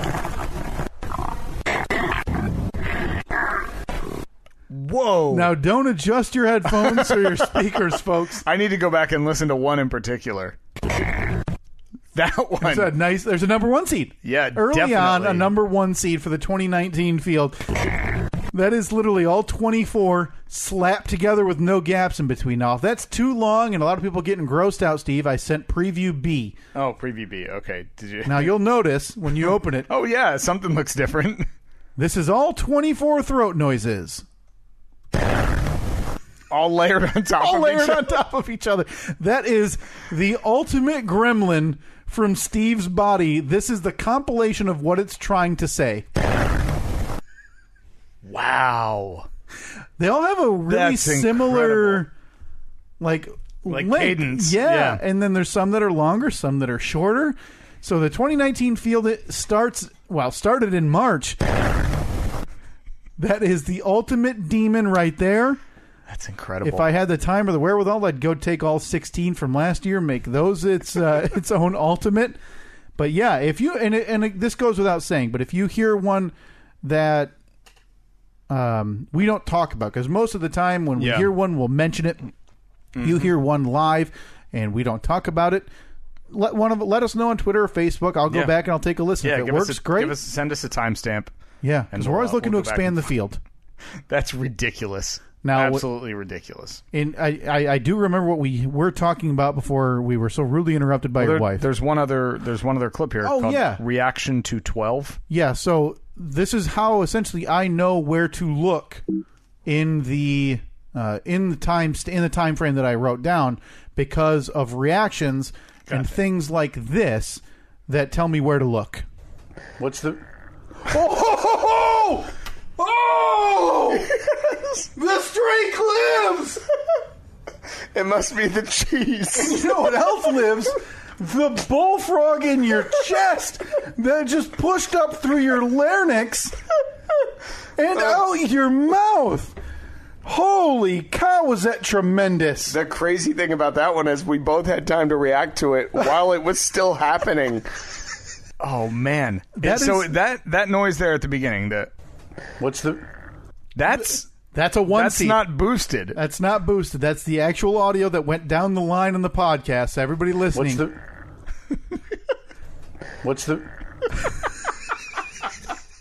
So that's how I know what I'm looking for. So if you don't hear something like that, now they're always not going to be that large, but when you hear something like that in your headphones when you're having a conversation, it causes an outburst. You have to stop. So if you don't hear anything along those lines, please let us know. Wow. And I'll try to go ahead and pull that now. The Steve 16 2018, that is in the idea. That's one of the merch store ideas that we've had. Want to put that bracket on a shirt, have people walking around with that bracket and that logo that Zach so generously made for us on it, so you can show your support for the National Throat Goblin Champion of 2018. That one is just... I got to listen to that one more time. Oh, no, where'd it go? Why is it not working? Well, if you're so compelled, you might as well play the whole shebang one more time, so people can start picking out their early favorites. What's the? Oh, that one. All right, let's give you a preview once again. All 24 of them.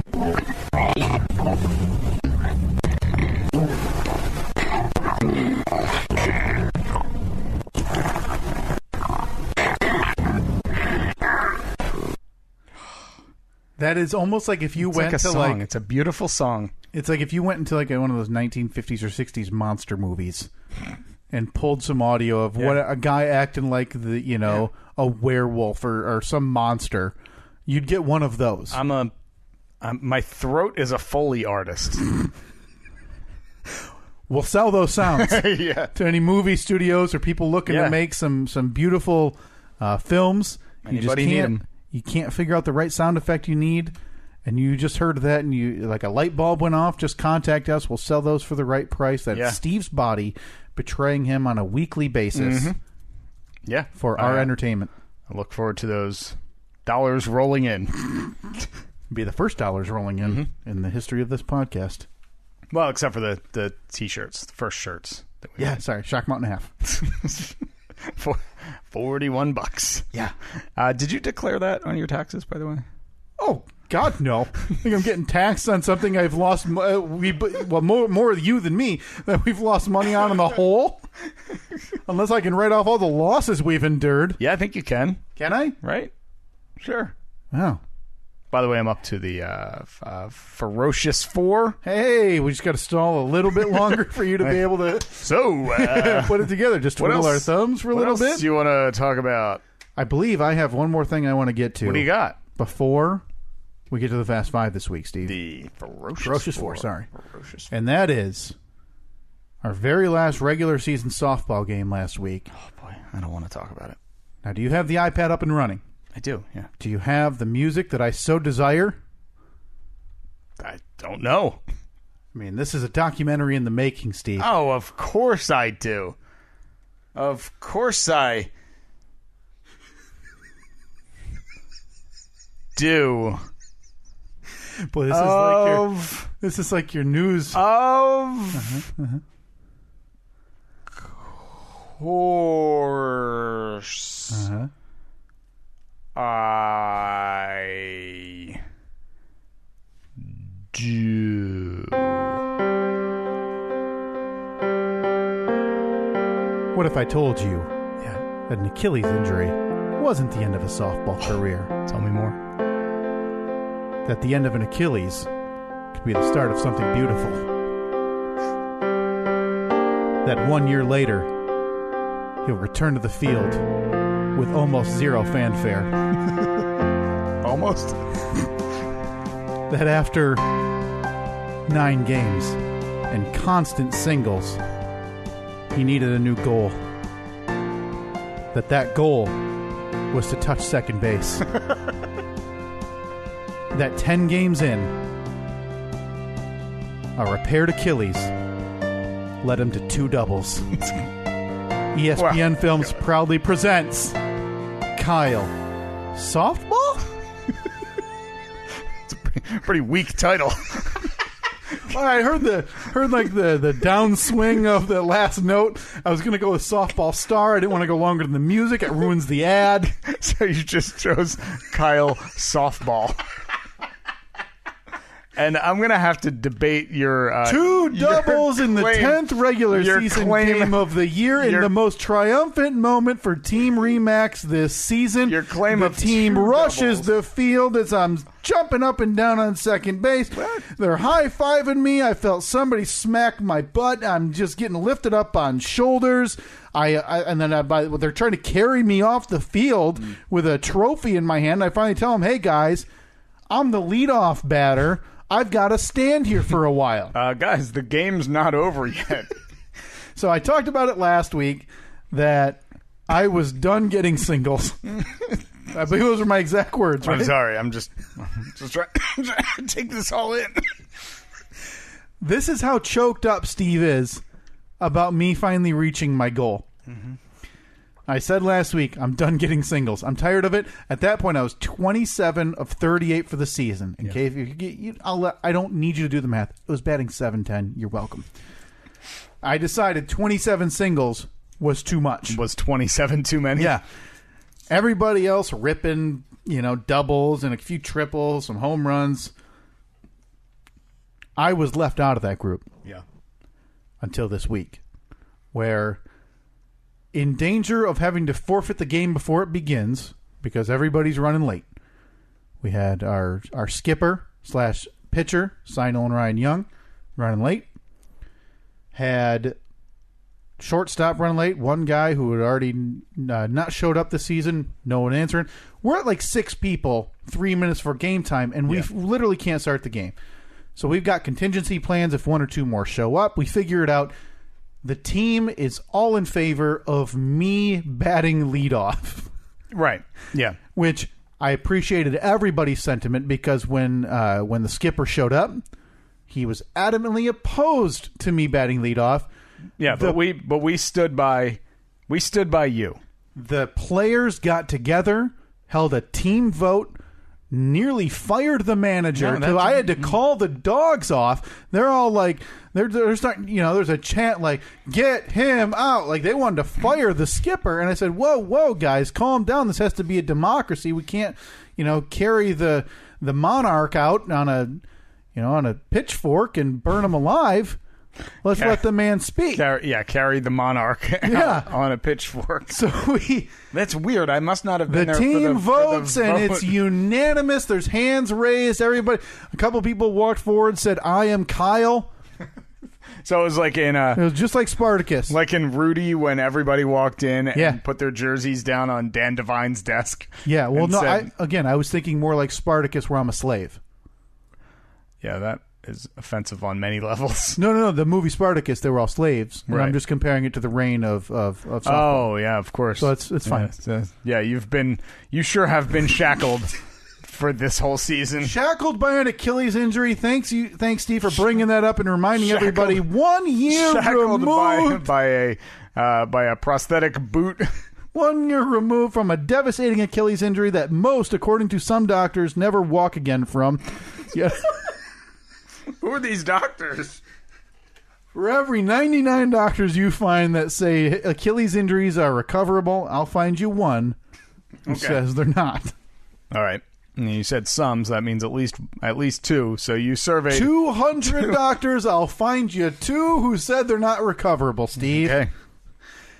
So the team votes, and I'm going to end up batting leadoff, which I was much more terrified about than I should have been, because what we found out after recording last week is apparently the area we play softball in is incapable of doing anything correctly.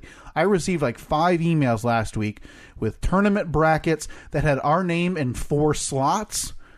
Meaning we had 4 games this week? Well, no, because I think they wanted to send out a bracket, but when you still have games to play, you can't tell people what tournament seed they're going to be. Yeah. So we could have been this seed, this seed, this seed, or this seed. So it was a waste to send out. And then another person sent out another bracket that had us in 3 spots. Okay. And then the day before the game, I get an email, hey, we're having trouble doing the seeding. This is the bracket. Okay. Telling us our last game did not matter. So our Wednesday night game could not have mattered less. I'm already making plans in my head with Town Drunk Rusty to bat lefty, maybe try to kick the softball at the plate. Okay, that's a good idea. Like Bruce Lee style? Yeah. Or like you'll do a bicycle kick? Yeah, right. On your swing, a gymnastics type swing. So, like I said, people are arriving late. This game doesn't matter. I vote myself as leadoff. The team agrees. I go up there, and true to my word,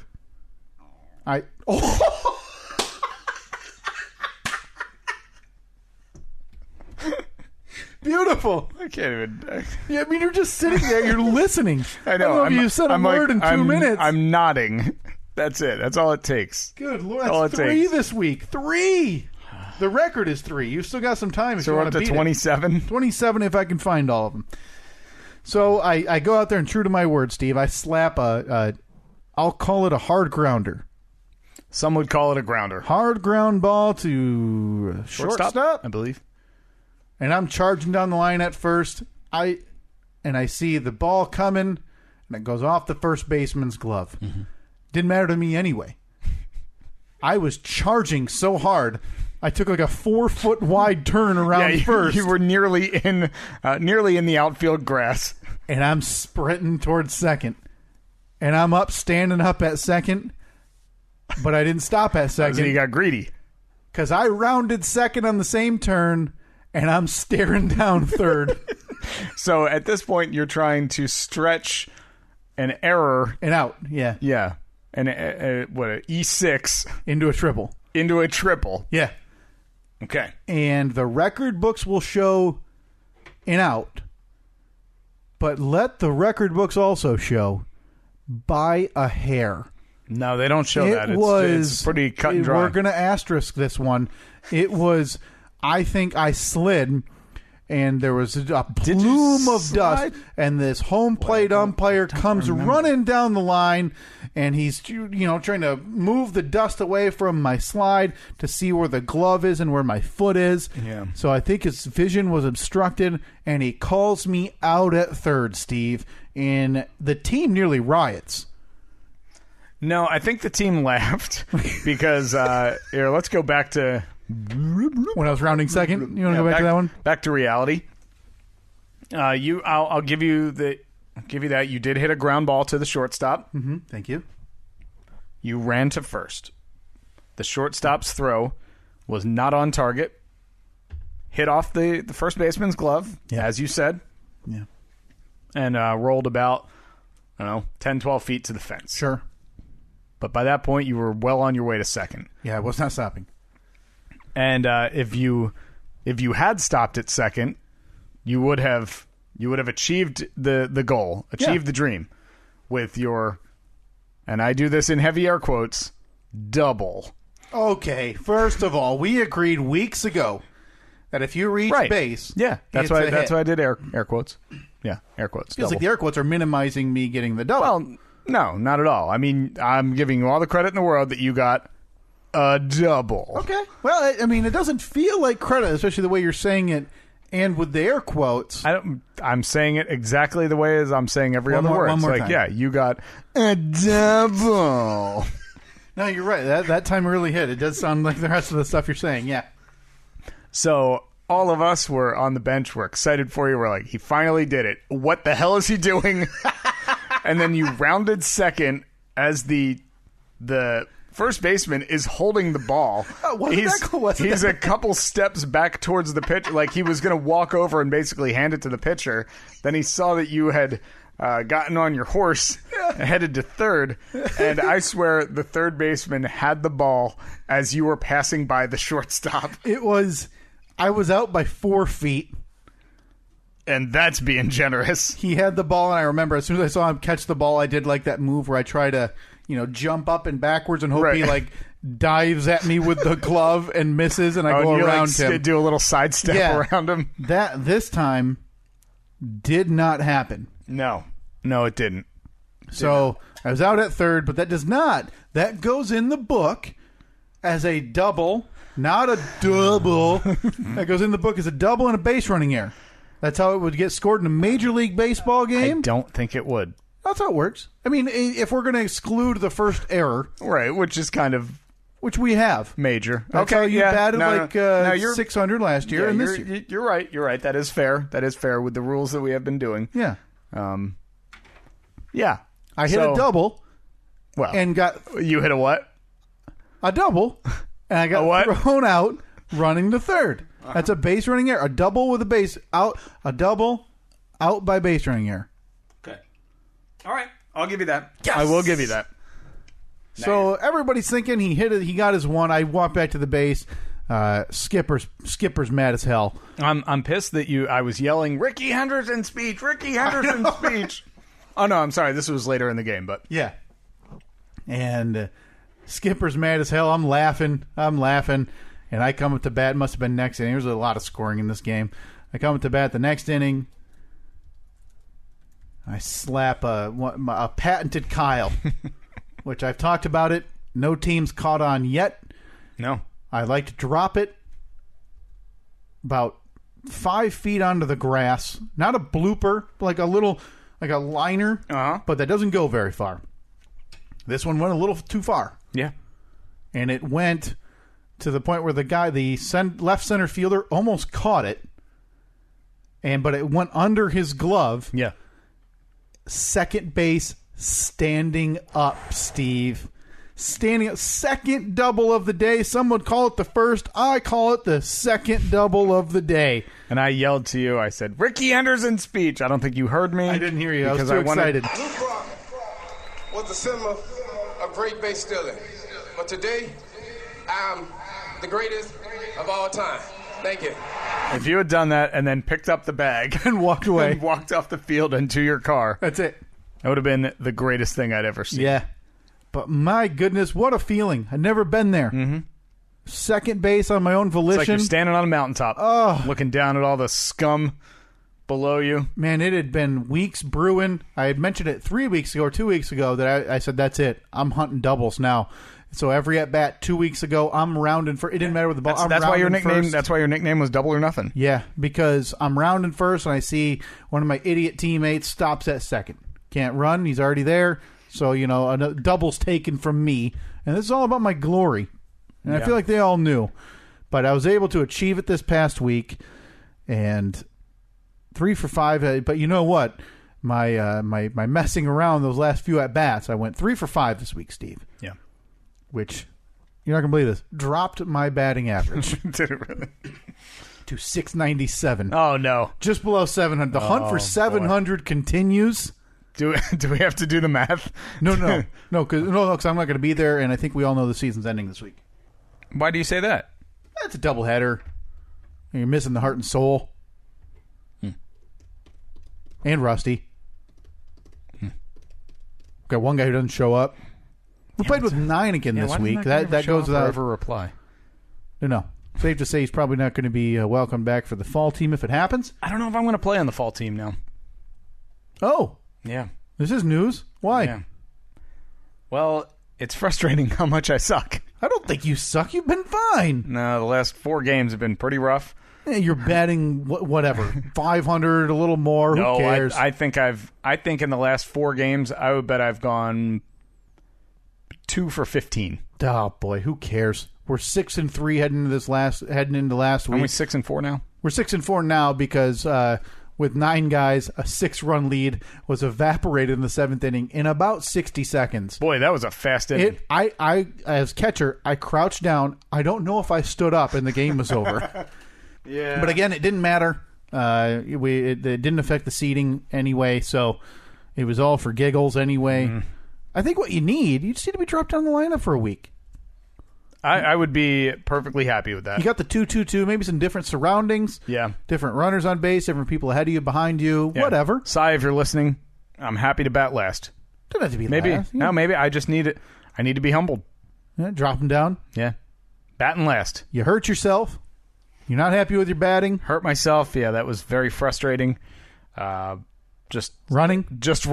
Yeah. Well, did you hit the base wrong? I'm guessing when you were trying to stretch out a grounder. It started when I pushed off at home plate. I felt, that feels weird. Ooh. And then I got down to first base, and I was out, but I made an attempt to stretch it out, and it was one of those things where my foot hit the bag, and it did like that weird kind of wobbly thing, and I felt like my knee almost bent backwards. A little hyperextension, maybe? And then I kind of limped around like an idiot the rest of the game. Oh, awful. Boy, did the other team sure notice that, because they hit every ball.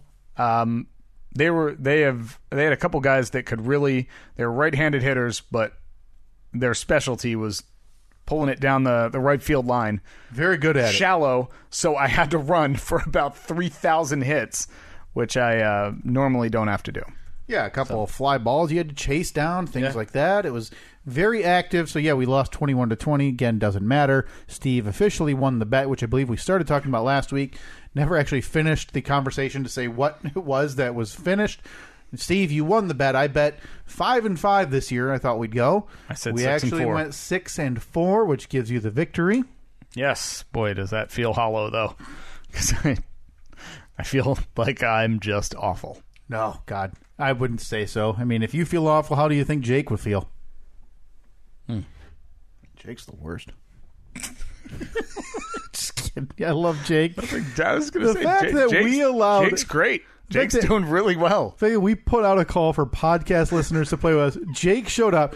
Jake has been like the best teammate of all time. Seriously. He's there every week. Yeah. He plays the outfield. He's a pretty good hitter, man. It's the fact that it worked out so well for us by having him show. And, he's there every week. Well, he is the worst because he's abandoning his team in its hour of need. Yeah, he's leaving in October. Going to go become a snake oil salesman, a neck cracker.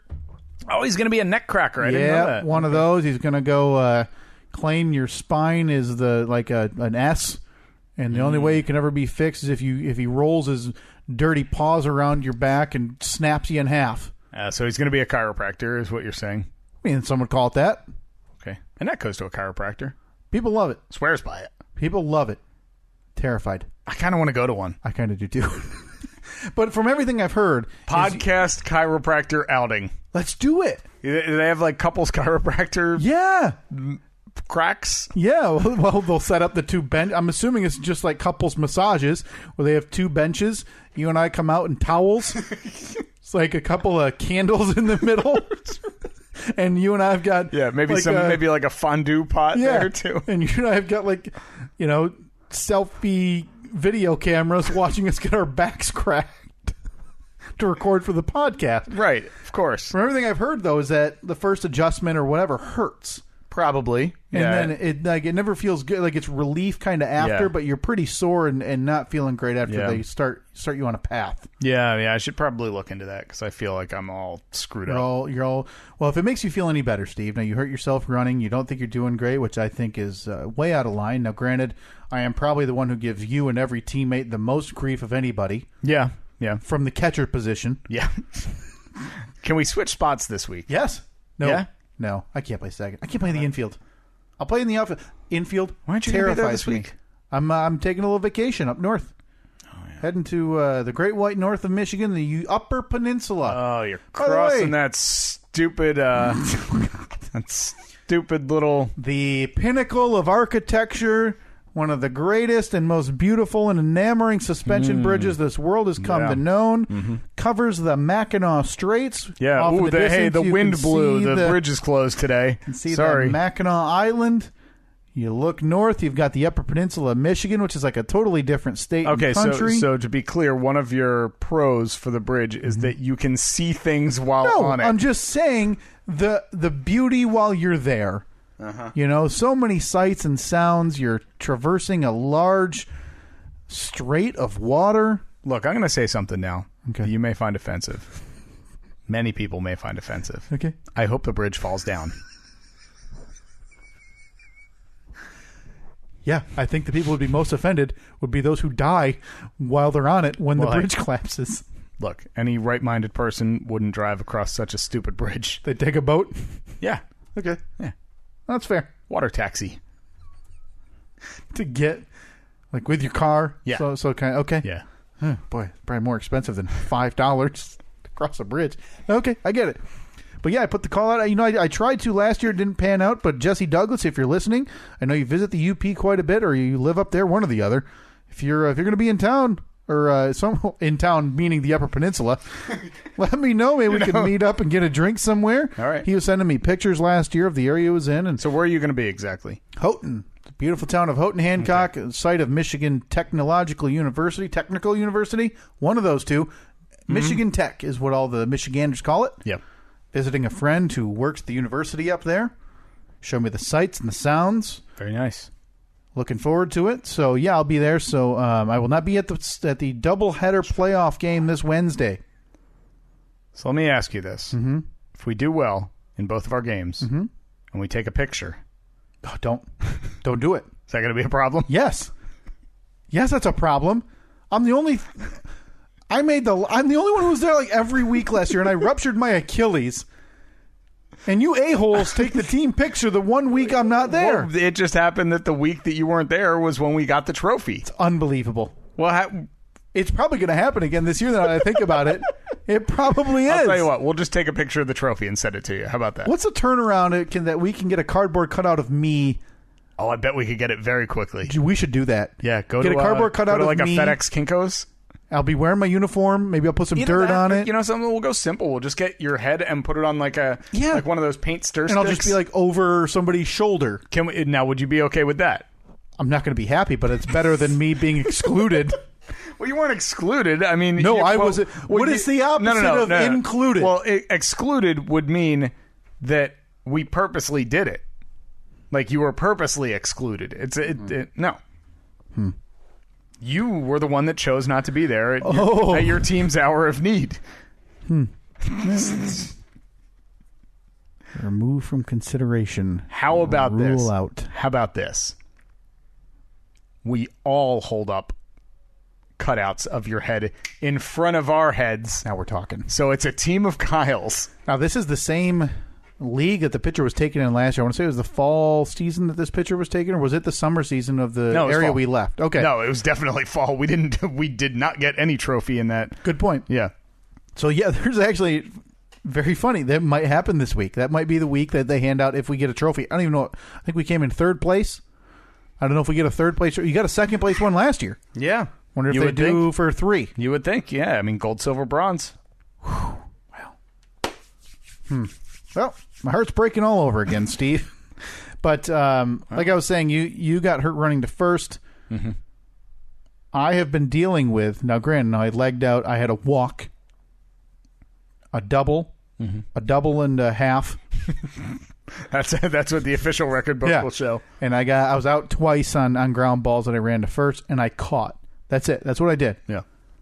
I have had the worst case of shin splints I've ever had in my life since Wednesday. Thursday night into Friday. Stretch a bit. I finally get up at 4 a.m. because my shins are so on fire, I can't sleep.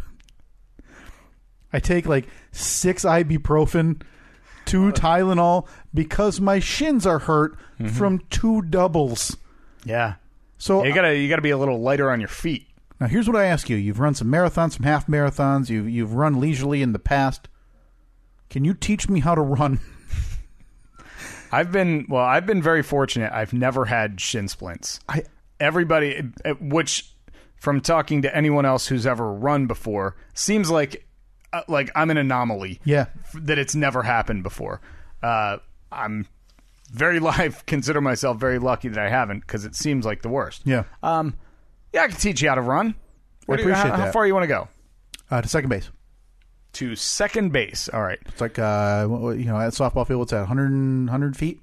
I think the base pads are 60. Is it, so 120 feet. 120 feet. That's it. I think we can get you there without hurting. They're still tender today. It's been 4 days. You want me to kick them or something? I'm not kidding you. Like tender to the touch. What is happening to me? I'm 31. That's bad. Now, Katie seems to think... Now, Katie's a nurse, and she knows more than I do. I just tell her, me hurt, owie.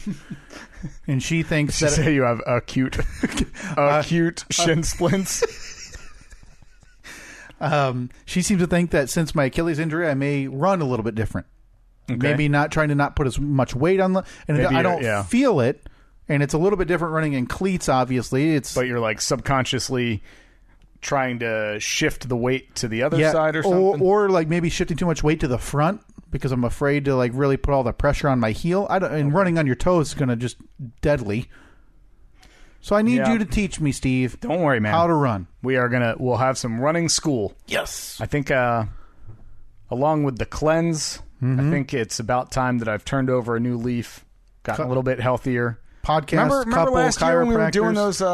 we're doing those podcast day at the gym.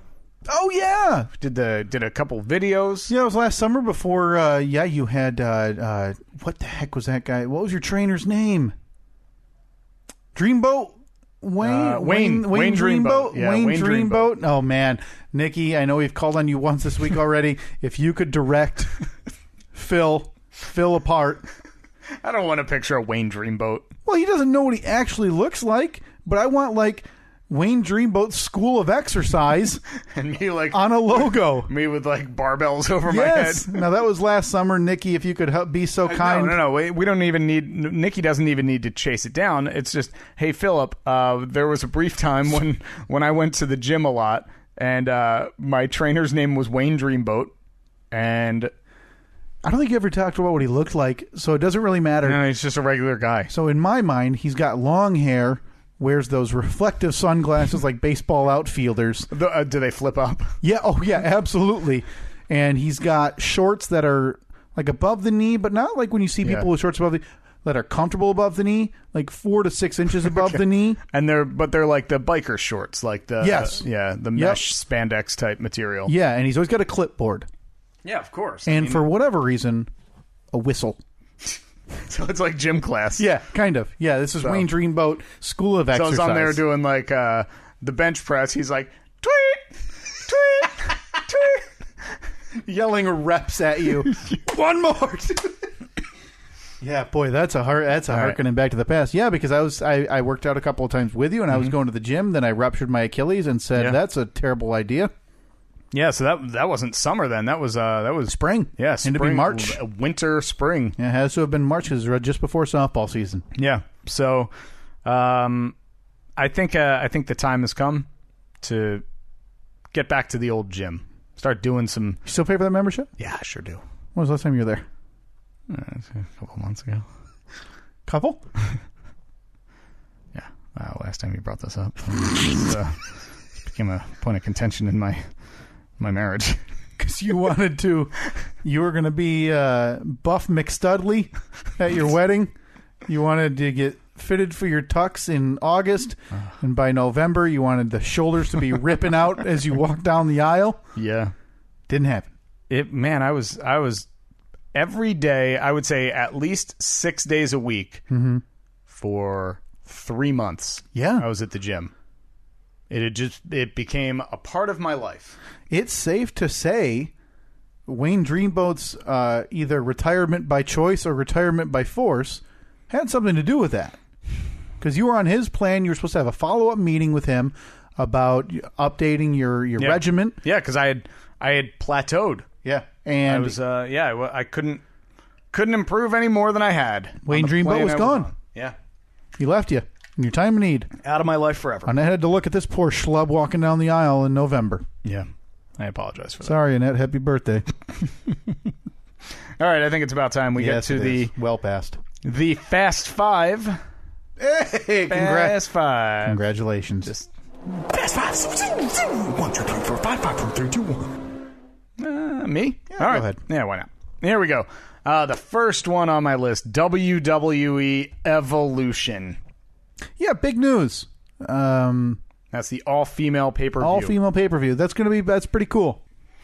Next, the Connors. I think I'm going to pass. Yeah? Yeah. You're not Nope. Because I know that you were a big fan of Roseanne. Yeah. The show Roseanne was about Roseanne. Now, granted, a lot of the characters were Roseanne's family, and a lot of those stories were Roseanne's family, but they are much, much less interesting than Roseanne and Dan Connor. All right, next, National Chicken Wing Day. Oh, it should be every day. I didn't know it was It's today. Is it today? Yeah, happy National Chicken Wing Day. Oh, thank you very much. You going to celebrate some chicken wings? Yeah. Question for you. I've heard this on my radio show. You a flat wing or a drum wing guy? Oh, drum, definitely. Drum? Yeah. Flat. Oh, see, I don't like the flat. Oh, really? We'll get back to it. Okay, next, the Many Saints of Newark. I'm curious. I'm assuming. Yeah. I'm curious. Very scared. Now, David Chase is involved. David Chase, yeah, he is. He's the guy. Gives me a little more hope, but it's the movie prequel that will be a prequel to the TV series The Sopranos. It is a movie. It's not a series. I thought it was a series. Oh no, I thought it was a movie. I thought it was going to be a prequel series, but I could be very wrong. Now, David Chase been pretty much out of the limelight since the Sopranos ended, which I believe was 10 years ago. I believe it's a movie. Okay. Yeah. Sopranos prequel movie, the Many Saints of Newark in the works. Yeah. Okay. Yeah, I mean, I'll watch it. I'm a huge Sopranos fan. I know you are. Mm-hmm. I'll definitely be watching it. I'd be lying if I told you I wasn't more hyped up for a Sopranos sequel. Yeah. I think it'll be good, though. I think, Oh, yeah. It's David Chase. He's got a pretty good reputation. Supposed to be really, yeah. I'm looking forward to that. And finally, Facebook's stock price. More importantly, Mark Zuckerberg losing $17 billion overnight. Yeah, it dropped from 4th to 6th in world wealth in one day. I don't know if this has anything to do with, was it Cambridge Analytica? Yeah.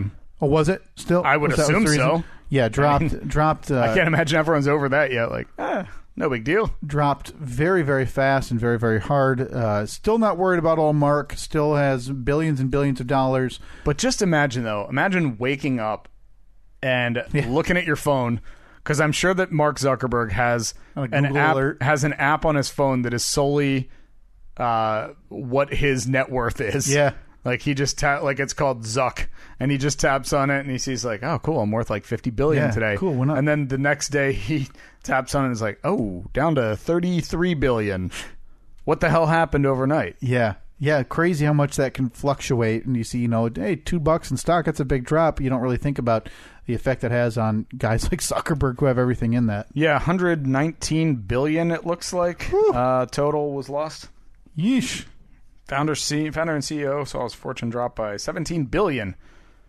Man. To only $71 billion. Oh, don't you feel awful for him? Hopefully, hopefully he makes it. Thoughts and prayers. Before that, The Many Saints of Newark. I mean, I'm obviously intrigued. Good pedigree with David Chase. Yeah.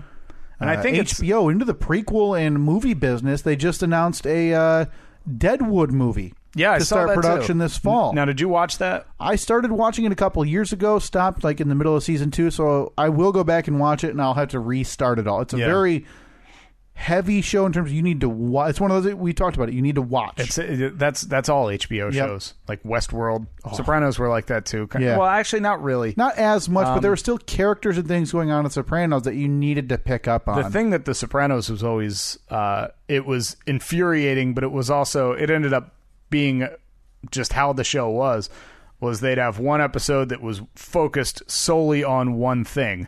So then it would end in a cliffhanger. So the next episode, you're expecting them to pick it up where it left off, and it would be a completely different topic. And then it would be like that for 2 or 3 episodes. Mm-hmm. And you're like, what the hell happened to, XYZ? You wouldn't hear about it again for a month and a half. Before The Many Saints of Newark, we had National Chicken Wing Day. That's today.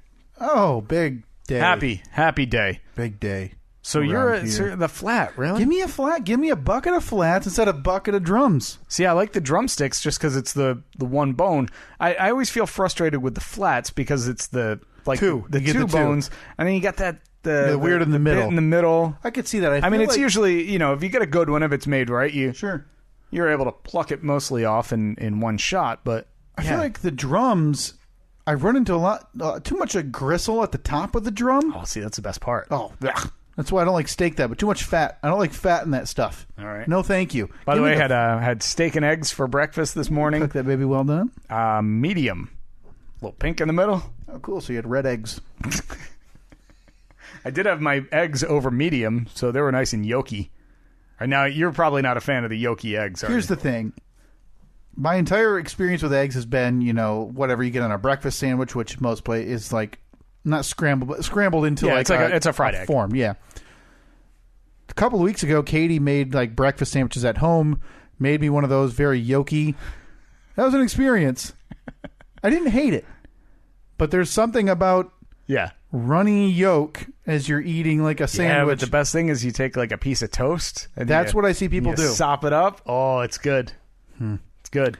When are we doing steak dinner night? I really like scrambled eggs. What are you, 5? No danger of runny yolks. I like scrambled eggs. So this steak dinner night is the night that that we're all going to have well dones. No. Some A1 on the side. No. Absolutely not. I did have A1 with my steak this morning, but typically it's considered like an insult to the chef if you... You tell me if I go to Ruth's Chris today... And I said, do you have any A1? They will not have it. They won't have it? No, they will not have it. Bunch of snobs. No, but we had talked about steak dinner night. Where, it's on the list. We're gonna go out for dinner. I am gonna order your steak the way I order my steak. Now, is that medium rare or medium? Medium. I think you're gonna be fine with it. Oh, you're gonna notice an explosion of flavor that you never knew before because you're used to just eating black gristle. You know what that explosion is going to be? Is a uncooked blood vessel bursting in my mouth. I think when you used to have a gusher. I think you're going to be pleasantly surprised. Now, what I want to do is, this may be weird if we're at a restaurant, but I want to blindfold you when you eat it, just so you can see. Sure. How good? Just so you can taste without looking at it. Yeah, you won't be. Won't see the blood running. You won't see the fountain of blood. Oh, God. All right. Gives me a shiver. National Chicken Wing Day. Give me a flat. All right. Before that, the Connors. That's the Roseanne. Yeah. That's the ABC's revival of Roseanne without Roseanne. Yeah, no thanks. I might give it a try, but it's still weird. I mean, just going to kill off the Roseanne, I'm assuming, and... Ugh. It's just weird now. Yeah, I mean, soured. she was it. She was the focus of that show. Now, granted, a lot of people really like Sarah Gilbert. Plays the daughter. Yeah, she's great. Love Dan Connor, the character. Goodman's fantastic. Yep. Not taking anything away from everyone else on the show. It's too different for me. Yeah, it's too different. Yeah, you can't take away, especially that character, the creator of the show. It's kind of tough too.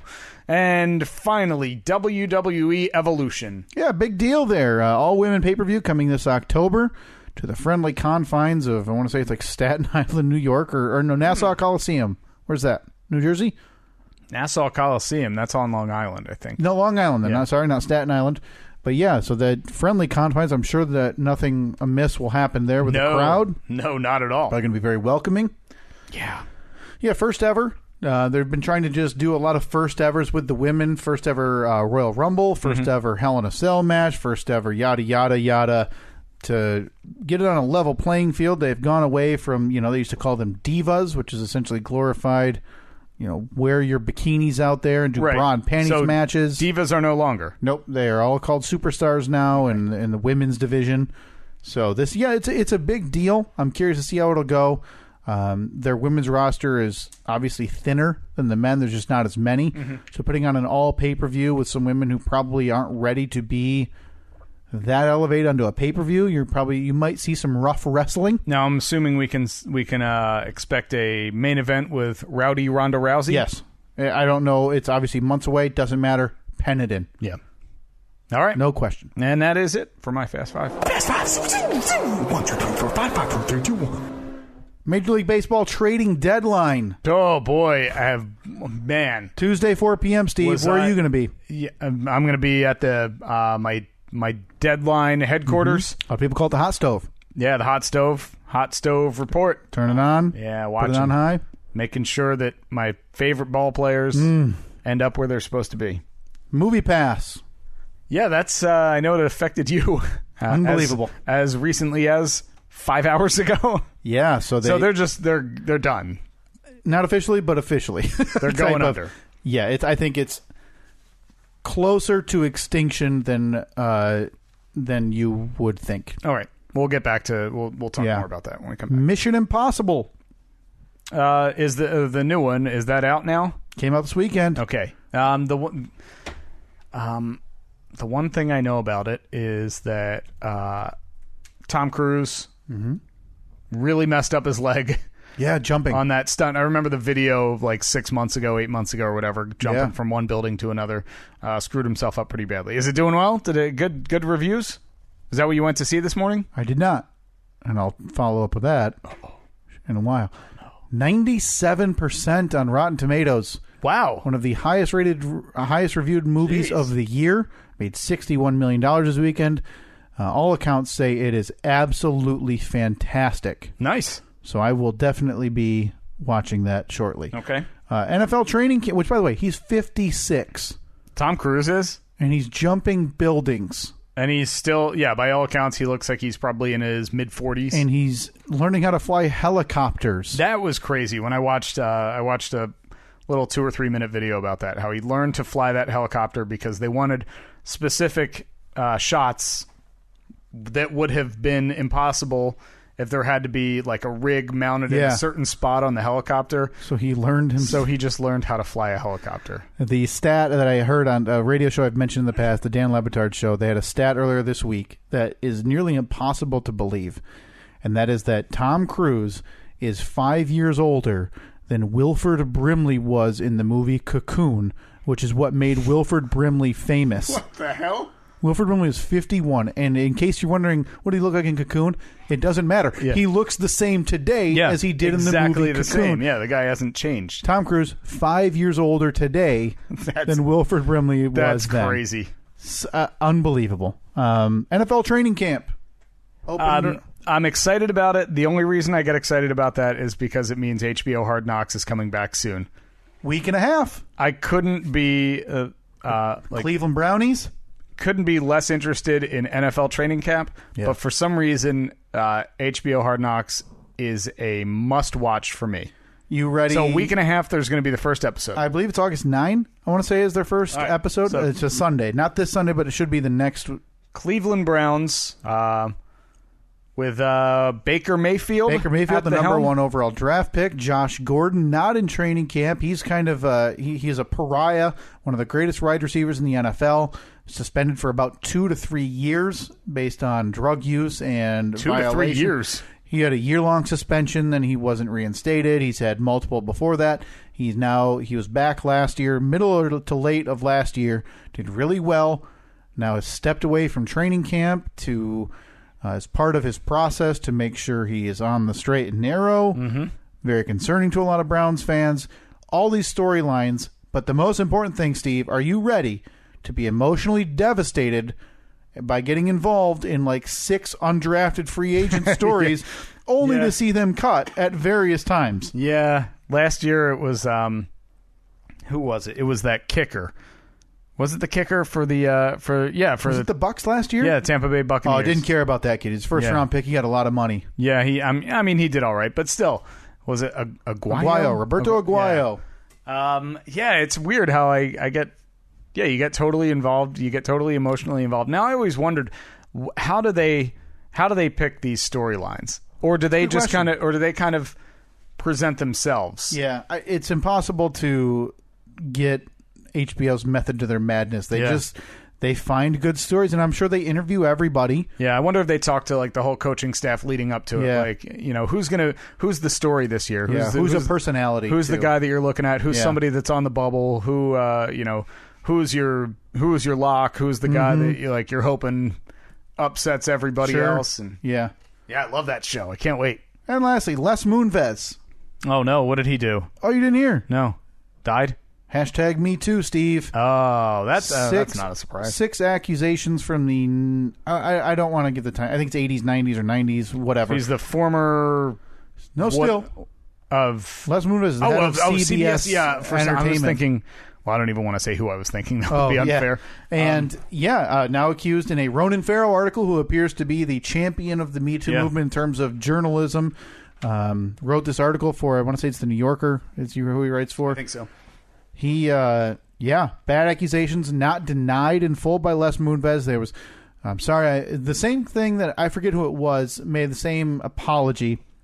Oh, I'm sorry if I made any women uncomfortable.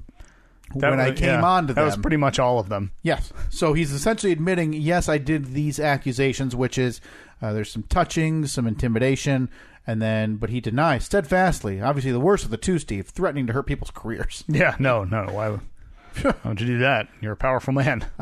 Internal investigation. I am assuming this goes the way that they all do, and Les Moonves will have resigned next week.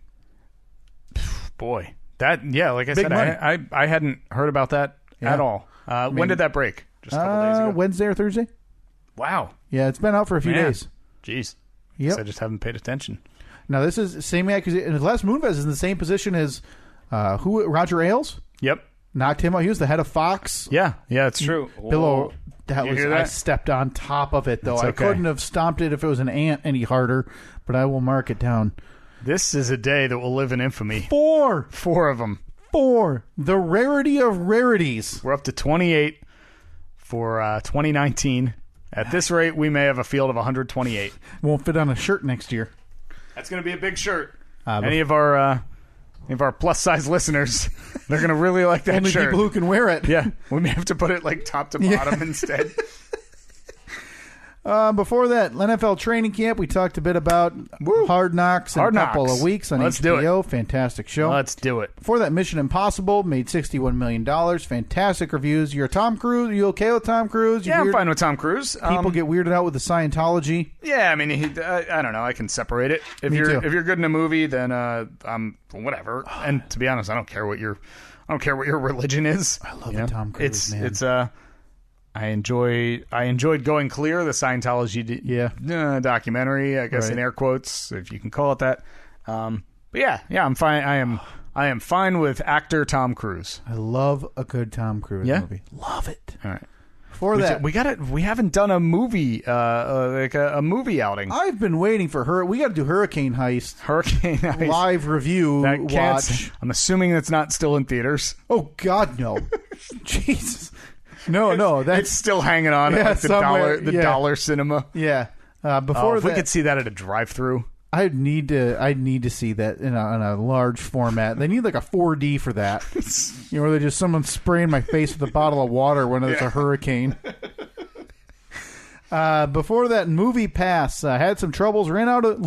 Literally ran out of money Thursday night. Now, Movie Pass, for those who aren't familiar, it's basically you pay what, $10, $12 bucks a month, $9.95. You go to see unlimited movies at now. Does every theater participate in Movie Pass? Like the ones locally here? Yep. More than 90% of theaters around the country accept it because it shows up to your house. It's a debit card, and you check into the movie. They load money onto the card, so when the attendant swipes it, it's all paid for.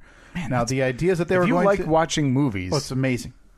So I guess it's not a surprise that they are going under. Yeah, people have been wondering how that was going to be sustainable. They claimed there was ways they could make it work, minimizing whatever fraud was going on, selling the data regarding times and places people are seeing movies to the... I think eventually what they wanted was a cut of the ticket bought with Movie Pass. That has not come to fruition. Why would a movie theater do that? Because I think they're thinking, or even the movie companies, I think they're thinking that... these people wouldn't see this movie if they didn't have the Movie Pass paid for. So we're bringing people to your movie. Yeah, maybe.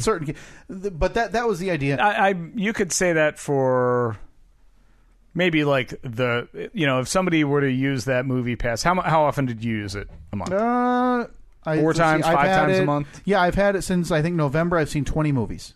Okay. So I think, I don't think that's a completely out there claim that people wouldn't be seeing it, because how many times have you been bored and you say like, oh, there's not really any movies I want to see, but I guess I'll go see that one. Yeah, let's harken back to 5 hours ago and when I went and saw a movie. Okay. So they are losing money hand over fist. Thursday night ran out of money, blamed it. Their statement released was, we're having some card reader issues, oopsie. Which it wasn't. So then they came back online. They officially blocked anybody from seeing Mission Impossible, biggest movie of the weekend, because that would have cost them too much money. Still blocked out in most places. I can't see it. And went to use my Movie Pass this morning to see the movie that made, I want to say, $1 million this past week. Maybe. Made $7 million total in 4 weeks. Unfriended, a horror movie. That's not good. Wouldn't let me check in. So you still saw it, though? Yeah, I had a free ticket sitting in my rewards account that I used, but let's see, 3, 6, 9, 12, 15, 18, 21, 24, 28 movies I've seen since I have activated this account. Safe to say, looks like it will remain at 28. Yeah, honestly, by the end of, I would be stunned if they are around the end of the week. All right. They're the biggest issue. I don't know if you followed their stock that's been going on. No. Their stock was consistently below $1. Now, if you're trading below $1, they remove you from NASDAQ. Yeah. So what they did is what's called a 250-to-1 reverse split, where you get one share for 250 shares that you have. You turn in 250, you get one, thereby reducing your total stock available, and increasing the price, because then it's the price it has is amplified. So there's less stock out there. Yep. But it's more valuable, driving the price up. Yeah, so they did that. Started at, I think they opened at $21 when they did that. Dropped to $14 the first day. It is back to under $3. Oh wow! They are going to die. They are gone. Their customer service has been atrocious. They have they're not telling people that they can be around. It's not working for most people. Movie Pass, great ride. Saw a lot of movies on your dime. Rest in peace. Rest in peace. Before that, big news this week. Tuesday, 4 p.m. That's July 31st, Steve. MLB trading deadline. A lot of people call it the hot stove. Now, a lot of the big trades you're going to think have been done. Is this the part where you talk Manny really fast? Machado from the Baltimore Orioles got traded. A lot of prospects from the Los Angeles Dodgers. One of the most prolific hitters on the Major League Baseball market was going to be a free agent this year. Nobody's going to stay in Baltimore. Manny Machado traded. You're thinking maybe a lot of big trades won't happen. Some big names still out there. Some Minnesota Twins, surprising sellers, probably going to have to sell off a lot of their assets. They have been doing it this weekend. Some other teams, you got to wonder. Now, the Washington Nationals, paid to win Oh, a boy, look World at that. Series. Look at that, Can't do Tom. it. Bryce Harper, one of the most prolific young hitters in baseball. Is he going to be traded in his walk year? You have used the word prolific too many times. He's 25. I mean, the guy hits nothing but home runs. Is he going to walk? Do you trade him? Get some return? All right. Who Hey. knows? Tuesday, 4 p.m. We're done. Hot stove. That's your hot stove report with Kyle. I'll have the update next week. All right, so you can vote. Latest web poll on Facebook and Twitter. Is lamb on Thanksgiving weird? That's right. That's what we're talking about now in July. This that should be posted. Well, if you're listening to this episode within the first week that it's out, Facebook or Twitter, you can download, subscribe, and review the show on iTunes, the Apple Podcasts app, Google Play, TuneIn, Stitcher, YouTube, Libsyn, SteveAndKyle.com. I think we finally got our Google Play issue. I think we're back on track. All straightened out. Facebook.com/Steve and Kyle. On Twitter @Steve and Kyle. And remember to vote on that very, very important, super important poll. Yeah, next week we should have an update for you on the billboard and the campaign. Hopefully we can start making that thing happen. Yeah, and our plan is to call tomorrow. And fingers crossed, maybe an update on the merch store. Yeah, hopefully. That is all stuff that is in the works. Will get done. So we will talk to you next week. Have a good one.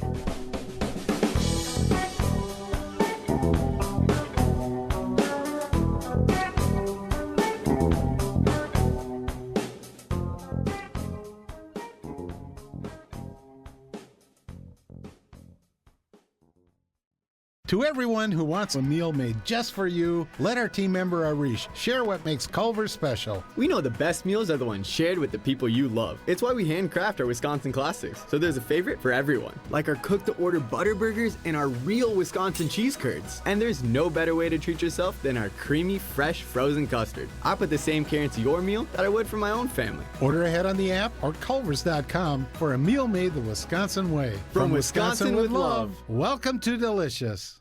For 100 years, Berger Chevrolet has been rooted in Grand Rapids, serving West Michigan's automotive needs. From vehicle sales and service to parts and collision, the team at Berger Chevrolet is here for you.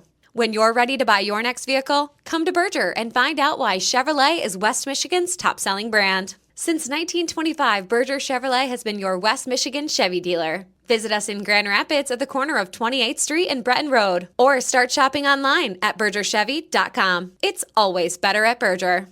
Don't miss out on fantastic deals at your local family fair today. From must-have local products to everyday essentials, we have it all. Whether you're replenishing your pantry or hosting an event, our top-notch items are sure to delight. Enjoy big savings while shopping local and finding all your necessities in one go. See our weekly ad and sign up for our rewards program to save even more at shopfamilyfair.com. Family Fair, where you'll always discover great savings all year round.